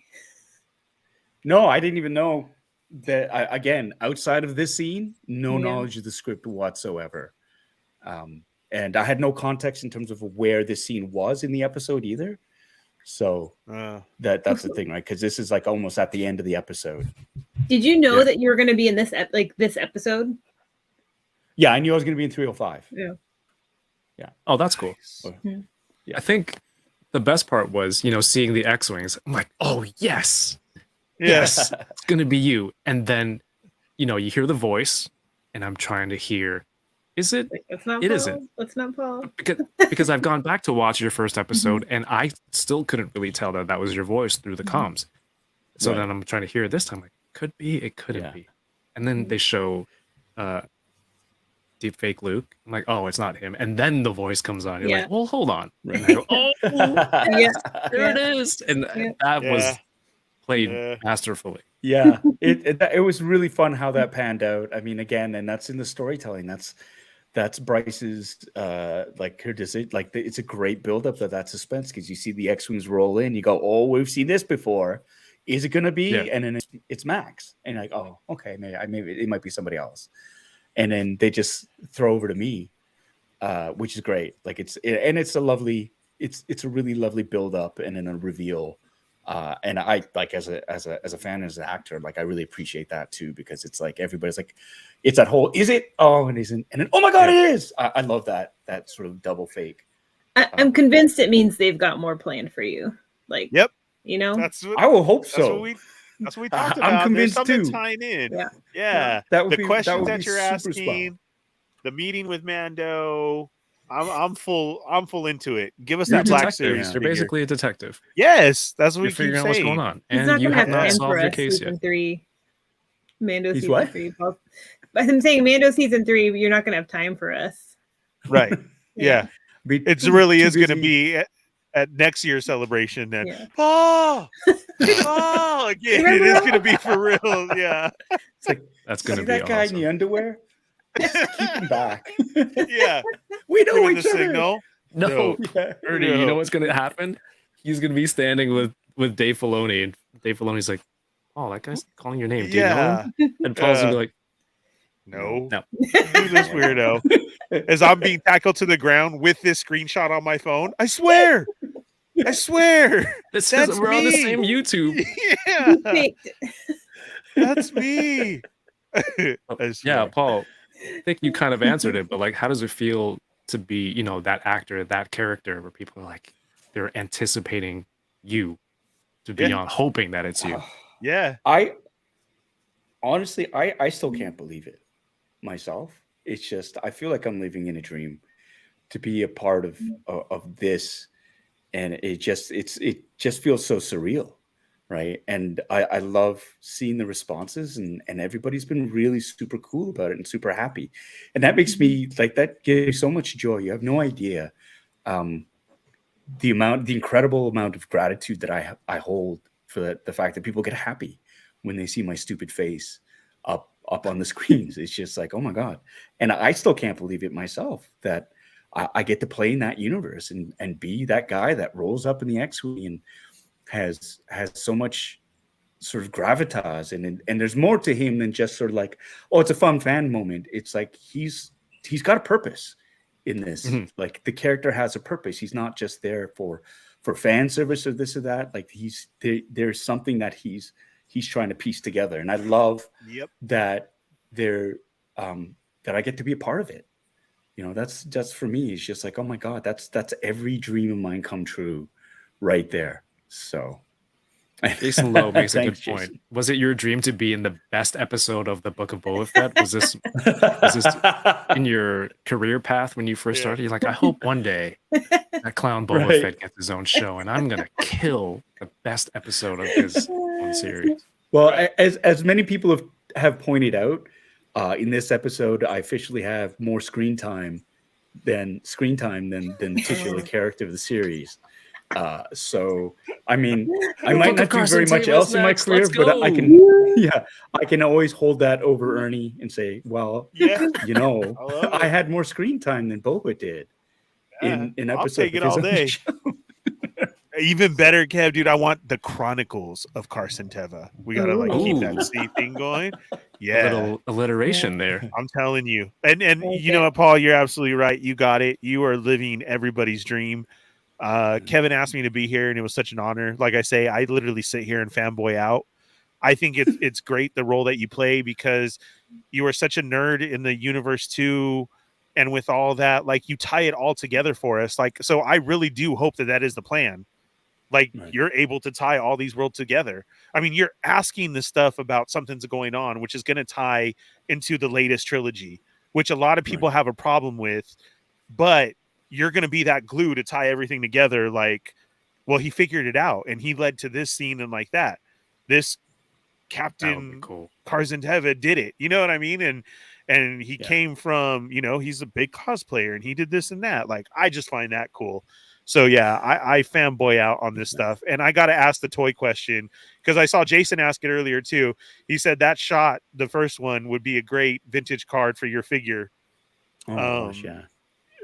Look on it. So what would you want though? Would you want that shot for your vintage card? Or let's say you get your Black Series one. Do you want a cockpit shot or the one where you were standing talking to Cara Dune for that side art? Oh my gosh. Yeah.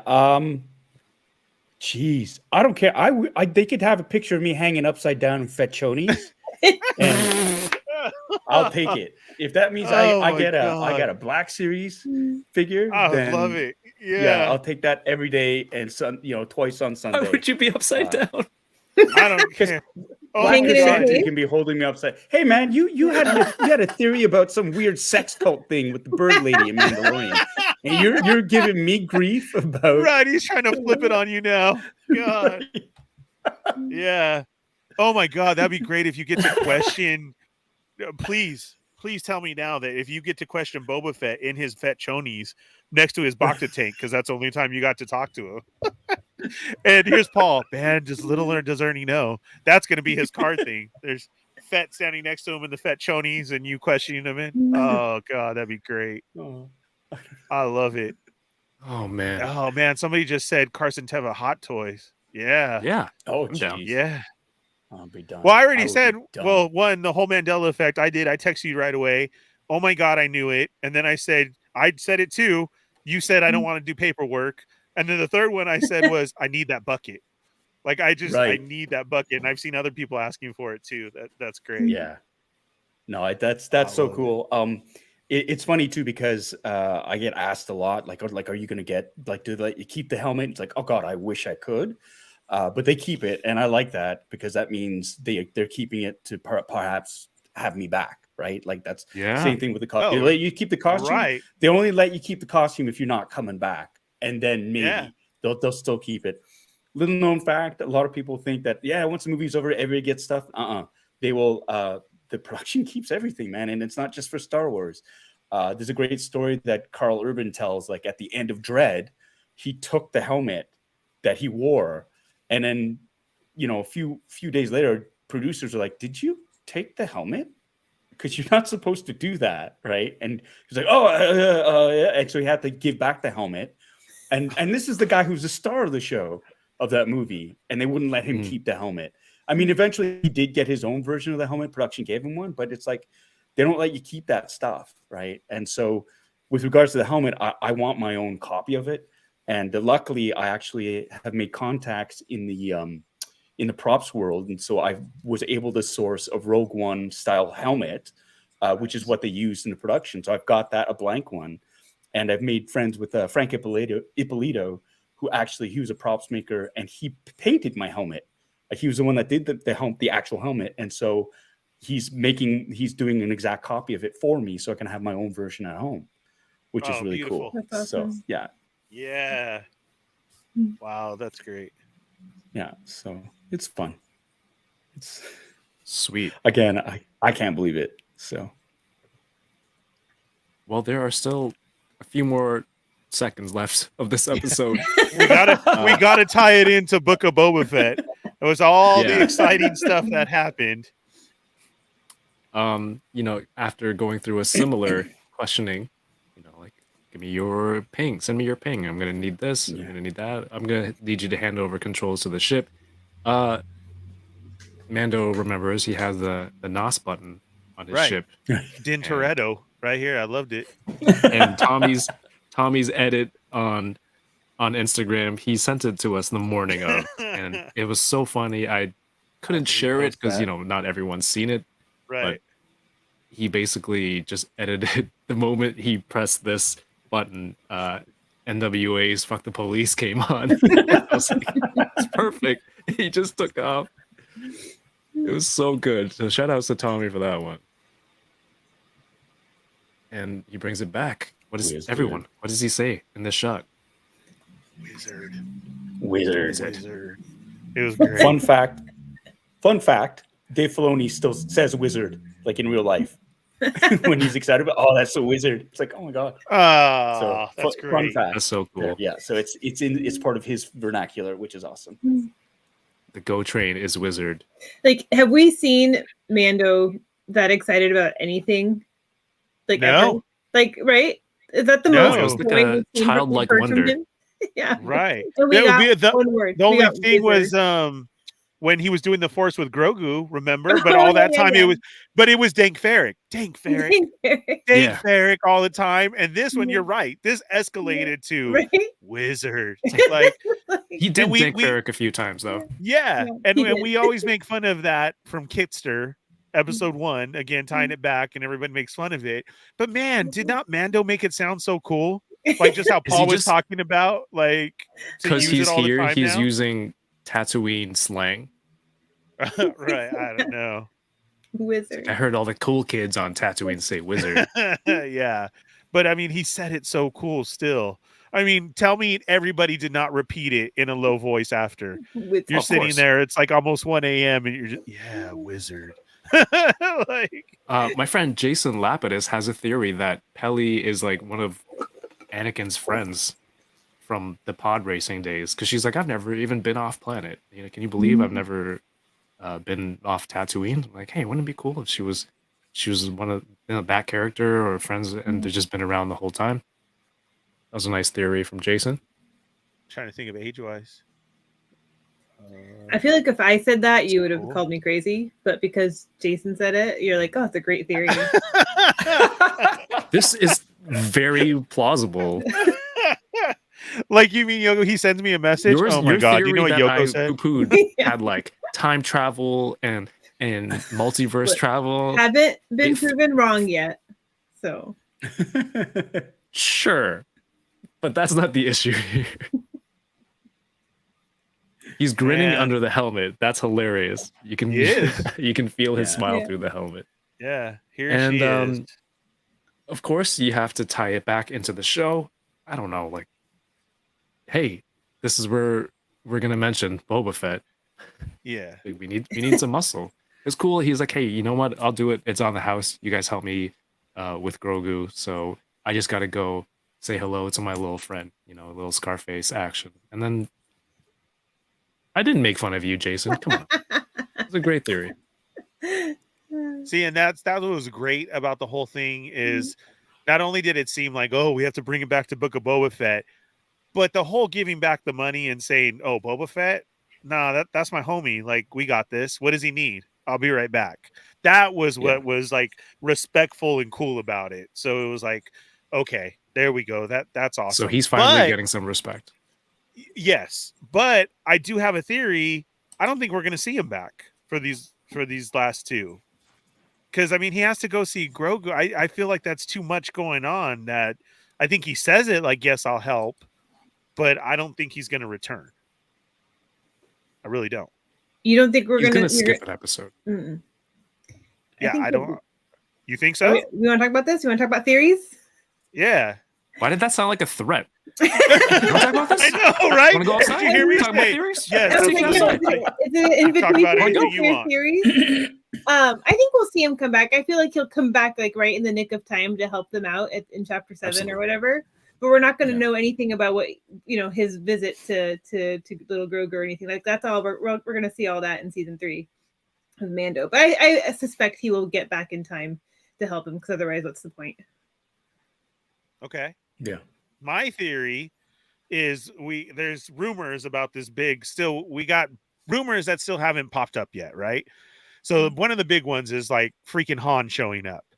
So wouldn't it be cool if Din shows up with Han, because when he went to Luke, Han was there visiting, and it was like all, well, I got to go help my friend Boba Fett, and Han's like, Boba Fett. Where? You get what I'm saying? Yeah, exactly. Like, no, he's dead. No, he's not. He's running Tatooine, and like, we see the freaking Falcon fly in, and that's who gets off the ship is Din and Han. Like, I brought backup, and Boba's probably going to be like, "What the?" And they cut end scene. That's the Book of Boba. And then Fett, he runs back to the Sarlacc and rolls back inside. No, not No, Han Solo. that wasn't part of my theory. No, not at all. No, but I don't know. He I ran felt off like Chrysanthemum did when they freed him. man. you see Boba do the same run. Oh no! No, if that's gonna Not happen, Han. it's like Han's gonna bring another Sarlacc over, dig a hole, dump him into it, and then he's gonna accidentally kick Boba Fett back into the Sarlacc pit. When he was I digging, he don't got think- sand in his eye. He's like, hey, Mando, I watch think this. Personally, and he'll shoot in the opposite direction. Like, it doesn't matter what direction he shoots in, it'll ricochet off of something, like a mine knock or And something. it hits It'll him and falls. bounce back and hit him. It's like, oh, right in the Fetchonies. I don't know In the pouch. about the prison pouch. I don't know about the whole. I think it's wishful thinking that people want Han Solo back. I think that's digging too far into that well, because first of all, it's like it makes no sense to me. He has no ties to the Boba Fett character other than he was once his mark. But there's no reason for him to come back to Tatooine. It's just wishful thinking for fans to go, oh well, they were linked, so we got to bring them back. Makes no sense. You're also opening up yourself, like open up a huge can of worms, because if you're gonna introduce big canonic characters into the mix just for story, like that makes no sense. Luke was the only one who could really bail them out at that moment. Oh, my earphones are gone. He was the only one that could bail them out, and so it made sense. But it was the briefest of appearances, and then he scoops them up in that, and they're gone. And so that worked in that. But for Han to come back, I don't. It makes no sense to me as a fan. It makes no sense, and it's more like if you think of the story beats. Stupid headphones. If you think of the story beats, can anybody hear me? Can you guys still hear me? Yeah, we're good. Okay. There's no reason for them to come back other than pure fan service, and that's a death trap, like a total death trap. So. But given how the first few episodes were, it's like that's exactly what they're gonna do. My well, there you go. But I think it cheapens My what they AirPods did died. with Luke, though. Like they can't pull the same shtick again with right, like, because that was whole Luke thing. Yeah, I can't hear anybody. I'm telling you though, I would still love a baby Kylo.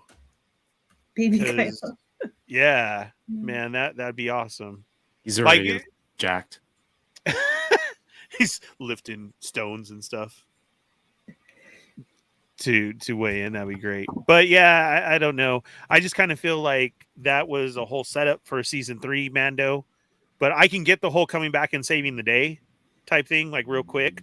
I don't think we're going to see Grogu or anything, because I saw so many people commenting that, oh yes, we get to see Grogu next episode. And I was like, no, I don't think so. Right? Yeah, that's not going to happen. I don't think we get anything else from like his point of view. Like he'll be. that's what we get. Toying around NFT. Broski Grogu. I still can't hear you. My first NFT. Paul, you can't hear us? Yeah. Okay. Now let's talk about how we really felt about Carson Teva's appearance. Tell you, man, I think that's awesome. You know what? Let's let Paul try to leave. Press leave and come back. That fixes everything. He can't hear you, Kev. I'll tell him in the private. What do you mean? I mimed it perfectly. Charade. You absolutely it looks did. like you're talking to me, if though. You don't get that. He probably thinks he probably thinks you're telling me to leave. Probably. Yoko. See, he got it. He got it. He left. Oh my god! I really need to know if he did or not now. Yeah, because that's major points to you then. Because Yoko, how did you feel about this episode? I loved it. I honestly was like, I think I was sitting on the edge of my seat the whole time watching it. You know, like I kind of caught myself at one moment where I'm like sitting on the edge of my couch like this, just watching it. And I was like, I have a whole couch I could relax on, but I'm not. Hello. Hi, sorry. Are you back? Have you ever taken off your helmet? Can you hear me? Yes, Did you decide I to leave can on hear your you. own? Or did you no, understand Kev's miming? No, I just I figured the only thing I could do is like log out and log back in again, what I just figured. because. Was it my sign language? Did you think Kev was Wasn't. telling me to leave? No, I wasn't even looking at the screen, to be honest. It's just in my own little world. There you go. So, Kev, you need to work on your Tuscan talk more. Doesn't matter. He wasn't even looking at me. But yeah, sorry, Yoko. Your thoughts on this episode? Oh yeah, Edge of no, your I was seat. just saying, yeah, I was like, I literally was sitting on the edge of my seat the whole time watching it, like in awe. Like I was probably staring with my mouth open, like a child, you know, watching this. It was exciting, and like I'm not the most like I don't know, I'm not like the most expressive watcher. I think like, you know, I'm more of like I internalize everything as I'm watching it. But I did like squeal twice probably, and once was it when I saw BD, and then it was like that moment when we heard Paul's voice. You know, I did cheer. So Nice. 2 moments got me, Paul and BD. How did your midnight 30 go? Was it the most Oh, it was so expressive, fun. excited And everybody Paul, was? Paul joined us again, which was really cool, and everyone was super jazzed about that. So that was a lot of fun. Lots of Boba jokes. But Sweet. mostly people want to talk about Carson Teva, which is Why fair didn't enough. show up? Yeah. Yeah, And BD. man. And BD, because most of those people watched me struggle through Fallen Order, so it was fun to talk about that too. That's so cool. Yeah. Well, it's good that you went through the game because you caught that little his line, guy? Mando's Yeah, line little to guy. to So BD. cute. So it warms my heart. Jedi falling over. Oh, Jedi falling over. That's my version. never get old. That Yeah. joke. Ernie, Yeah. how about you, man? I know. Well, we kind of know how you feel about this episode, so Yeah. I'm gonna skip to Paul. No, I'm Okay. kidding, man. How'd you feel? No Boba. You don't need. Yeah. You don't need to know anything that I felt about it. There was no Boba Fett. No, it was great. It was again, we've been talking about it the whole time. It was the way it was shot, all the jokes, the storytelling. It was great to have this episode. Does it suck there was no Boba? Yeah, but okay, you tied it in at the end with bringing it back and showing that there was a closeness there. So that was, that was cool for me. That was the cool part. Like, okay, but I was just like Yoko as far as, I was just everything. Like I said, man, I was tearing up at scenes. I was tearing up at scenes. I was on the edge of my seat too, and everything. And then the Paul moment for me was awesome. So that was cool. I was like, yes, he really does tie everything together. So that was He's like cool. the R2. You know, R2's been there through everything. Exactly. I was Right. thinking like Claire Luke's on the map. Defenders shows, but that's probably makes more sense there too. You're Rosario Dawson. The night nurse. So it's awesome. I am just wondering. Nightmare. So we got Oh, 2 shit. more episodes to go. So that's kind of, I don't know how are we finishing this out? You know, Yeah. Yeah. with such an amazing 5, this 5th episode, Yeah. and we got 2 more. And it's the Dave Filoni episode.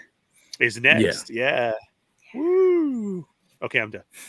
All right. No Boba. Thank Sorry. you. Sorry. No Boba. No. Paul, you're obviously very biased of how. No, I'm kidding. How did you feel about this episode?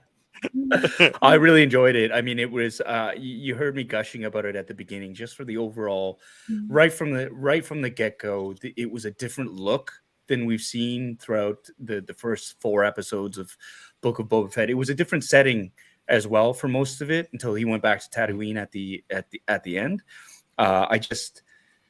It was a different level of storytelling. But the one thing that I did want to sort of take away from it is I know the Book of Boba Fett's not getting a lot of love online, and a lot of people who are like really like angry and disappointed at it, and they're going like, oh, what's going on?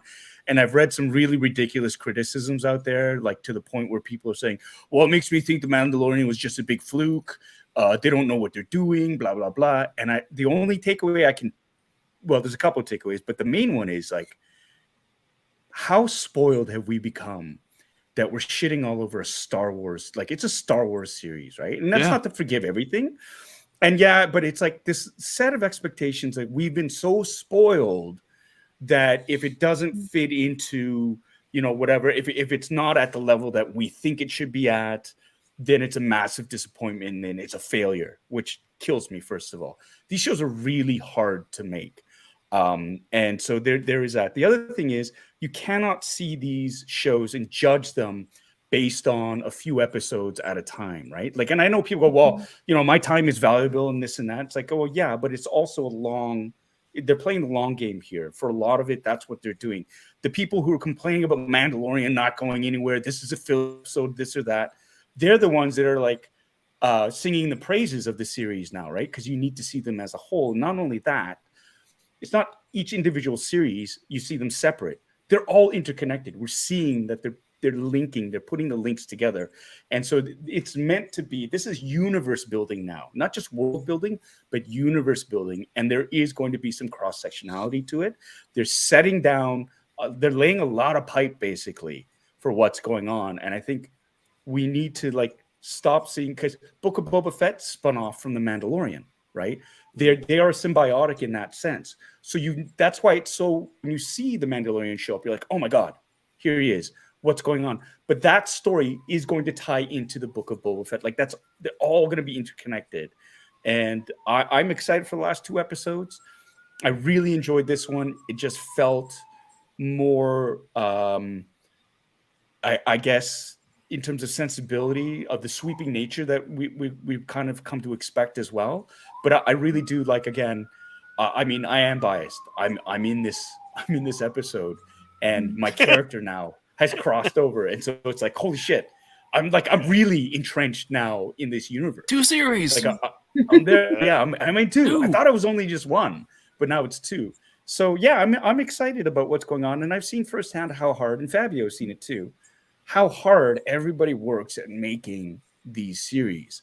And so it shouldn't give them an automatic pass. And yes, there are standards, but everybody's working their asses off to get these stories out. And it might not be happening the way or at the pace that you want it to, but you got to trust in that group of really super talented storytellers and the individuals that this might not be what you're expecting, but that's kind of what you want too. You don't want the same stuff recycled over and over and over again, right? And so I think what they're trying to do is something really, really bold. If it works, fantastic. If it doesn't, hey man, I'm still not going to complain, because it's like more Star Wars we're getting over the last 2 years than we got over the last 15. So I'm good with it. I'm really good with it. So I'm really looking forward to, this is starting to really spin up, and the next 2 episodes are going to be like house on fire. That's my prediction. We'll always have Fett chonies, if nothing else. We'll always. Yeah, come on. Forever. Fett chonies forever. Oh, tattoos. No, that's not. That's crazy. You want I'll that get the Mando symbol. tattoos? Yeah, I'll get the symbol, but I don't know about that. Fett chonies forever. Yeah. I don't know. For me, you know how everyone knows how I feel about Boba Fett. I didn't think it was that awesome a character, right? So I think for me, and there's some people who are like, okay, so here's his redemption. He's going to be a total badass, like we saw in Mandalorian, just killing stormtroopers and whatnot. And then the show takes it in a different direction. They're like, oh, he's going to be almost like the pacifist Mandalorians, right? He's going to rule with respect. It's not going to be as ruthless and things like that. So, like Paul said, there's that expectation of something, and then not getting that, and then maybe not being able to enjoy it, because, you know, I do want to see Boba Fett kick some ass, and yeah, he's been doing some stuff, and I've been making fun of him 3-point parking and parallel parking and whatnot, but it's still Star Wars. At the end of the day, we're getting more content. They try new things, whether it misses the mark. You know, it's still cool to see. You think about people, it's really dark. Like someone who was a huge Star Wars fan, maybe, and like if they died, they didn't know there was more Star Wars afterwards. Like we get to keep enjoying this stuff, so enjoy it. And it's just strange that this episode seems so out of place. Because the last episode was like, okay, it's getting better. And then it's like, I went back to watch a few episodes of The Mandalorian. I'm like, man, this is so different and it's so good. And then to be reminded of that in the middle of this, I just hope the next episode will definitely maintain the same pace. I'm really hoping for that. I feel you on that, Kev. I get scared every time. I was at work last weekend. I almost got hit by a car, and I literally said, when that car almost hit me, I was like, "There's still 3 episodes." Damn it! Like, for real. Like, did you not see the cones, dude? I'm sorry, I'm that nerd. That is one of my biggest fears. Like, there's so much still to come. Yeah. Oh my gosh. Yeah. You came through my cones. Something happens, you come out, you wake up in the hospital, and you're like, yeah. Did I miss it? Yeah. What happened in Boba Fett? What week is it? Has Chronicles of Captain Cars and Teva started yet? Tell me it started. Did I miss? Did Paul solve the mystery? Yeah. You get that little chest pain or something. Damn it! Nope. I still got episodes left. What are you doing? Nope. Yeah, man. That's a real thing. I feel you on that. For reals. Well, at the end of the day, it's more Star Wars. It's more toys. It's more chances for, friends to sit around and make up super ridiculous scenarios and wrap pants around our necks as scarves. And that's the best part. That's the best part for me. But yeah, I had this up on the screen. Just the episode finished, and I didn't know this until Paul needs this shirt. until this came up. Paul needs this shirt. Yeah, well, because he was literally directed by Bryce Dallas Howard. Yeah. Like they're. Oh, that's great. Shirt. That is great. Yeah, that's great. That's a great idea. I love it. That's awesome. Yeah, but just seeing that on the credits, I'm like, wow, another episode that she killed. It was awesome. Yeah, and this was echoed in the chat throughout. Everyone was saying Bryce Dallas Howard. All over the internet, really. Like it's people want to see her get a movie or her own show or something, right? Which I think it's really cool to see her get that recognition. I think that's really cool. I bet she didn't get that kind of. Teva. I bet people didn't respond to her like that when they first announced her as a director. So it's kind of cool. It's cool to see that now. So. Right. But hey, congrats to her. She's won over the haters. Yeah, absolutely. Which is a big thing, right? I mean, honestly, when you say about it, Paul was saying about how you have these people saying this and that, and you're right. Everybody can agree.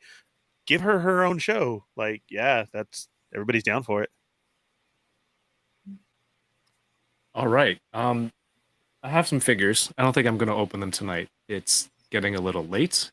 But shout outs to, all the people that are still watching. We had like 80 some odd viewers throughout the whole thing. Nice. I appreciate all of you. And I think it's cool that you found us interesting enough to stick around for this long, even though there were some people with weird sex theories. Not me, this guy. People. It was not. No, sir. Don't put that on me. Those people were weird, and those bounty people. But yeah. Hey, this was fantastic, and I'm looking forward to the next few episodes. Should we call it for the night? Yes, sir. Super chat. Hold on, you got a super chat. You got to acknowledge. Oh, absolutely, Robert. Smooth like butter. Roberts. Thank you so much for the super chat. I know I've seen you in Paul's stream. I think this is your first time here, so welcome and glad to have you here. Hope you enjoyed what's going on. And thank you for the super chat. It says, thank you for this deep dive. It's a very deep dive of episode 5. So entertaining. Cheers. And let's hope for a Detective Teva spin-off. You need like a little wallet that flips out your badge and you get a little pad to write your paperwork and reports. But Robert, thank you so much for the super chat, and I hope to see you here next week for the next stream. Everyone who's new here, if you enjoyed this, really appreciate it if you subscribe, so you won't miss any of this tomfoolery in the next week. Ernie, Yes, sir. pleasure having you here again, my friend. Where can people keep up with what you're doing? Keep in contact with you? You can find me on Instagram at the Fallen Fett, or with the Toy Migos on They're Not Dolls Thursday nights at 8 p.m., where we talk about toy news and toy stuff. And Wednesday nights with the Sarlacc Digest podcast, getting into immediate spoiler review of the episode and Star Wars stuff all the time. Sweet. The Sarlacc Digest. What Yes. a fitting name. Yes. Hey, thanks so much for joining us this week, Ernie. It was great. It was great to have you here. Thank you for allowing me to be here, Yoko. I appreciate it. I can't wait to shake your hand someday and prove how thankful I am. I would appreciate that. Whoa, that sounds like a threat. No. My goodness. Right, bring it. You can already see her now. That sucks. I didn't crack my knuckles. Right. I work out. Yoko, yourself?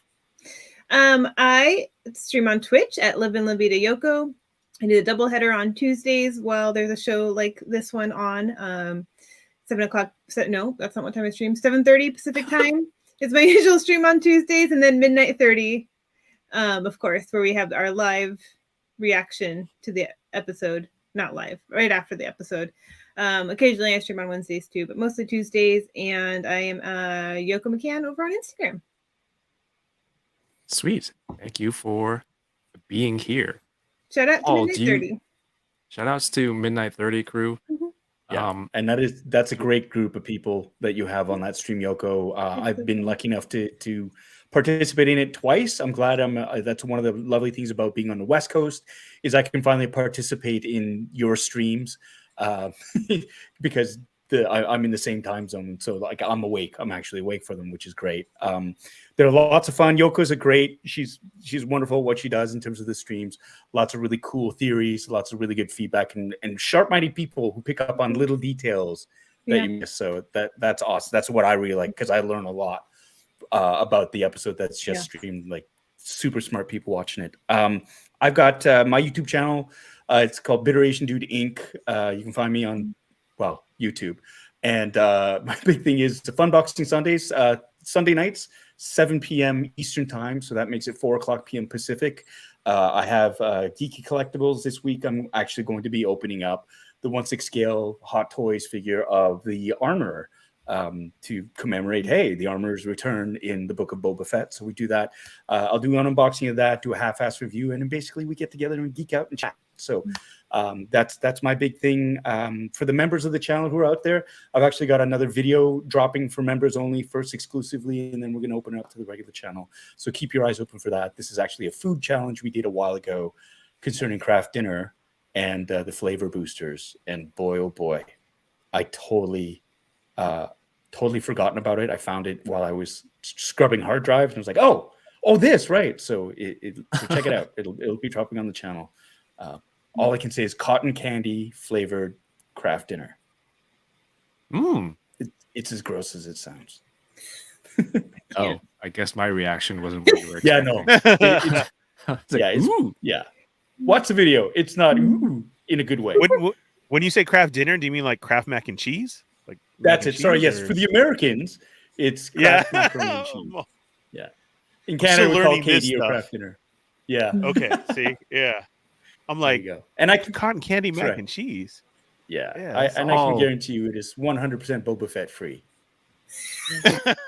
Speaking of which, does your sidekick there have a farewell message for us as well? I'm still rather upset that I didn't show up in that episode, even though it was the best one of a series with my name on it. But if you're going to lose big. That's what I say. I still had more screen time than my counterpart, the senile Boba Fett, in his own show. I got nothing. Sorry. Awesome. Catch Paul and Lil Boba over on Lil the Boba. Bitter Asian Dude. Little Boba. Lil Boba. Yeah, Lil Boba. Remember Lil Penny the Yes. old commercials of Penny Hardaway is Lil Boba. Yes. It's a little Lil little Boba. sidekick there. It's awesome. I want to thank everyone for sticking around. Everyone who's watching, I hope you enjoyed it. Thank you, Yoko, Ernie, Paul. If you want to catch up with me and the silly things that I post, I'm on Instagram at Toying Around and on Twitter at I'm Toying Around. And every Thursday, 9 p.m., Unboxing Thursdays, I get to open some cool toys with some collectors. I guess I'll save Fennec Shand for the next episode. Shout out to Toy Snowman for getting these out to me, adding the Leia to my order. Really cool. Thank you so much. And Not jealous. Yeah, right. I'll send you some pictures later. Okay. And next week's unboxing is with the enablers, featuring Yoko and some of the other regular enablers. So if you thought this was kind of silly, next week is just a nightmare. silly, but on a less sorry. educational That's educational. level. For And sure. twice as long, You will probably. leave feeling dumber. Yeah, exactly. Like the end of in Billy Madison, we are now all dumber having heard what you said, something like that. And in that vein, I award you no points, and may God have mercy on your soul. Everyone, thank you for watching. Subscribe on your way out. Follow all these amazing people right here. All of their information is in the description below. Have a great night. Have a great weekend, and keep toying around. Peace. 2 shows. Paul was on 2 shows. Yeah. Yeah, Paul was on 2 shows.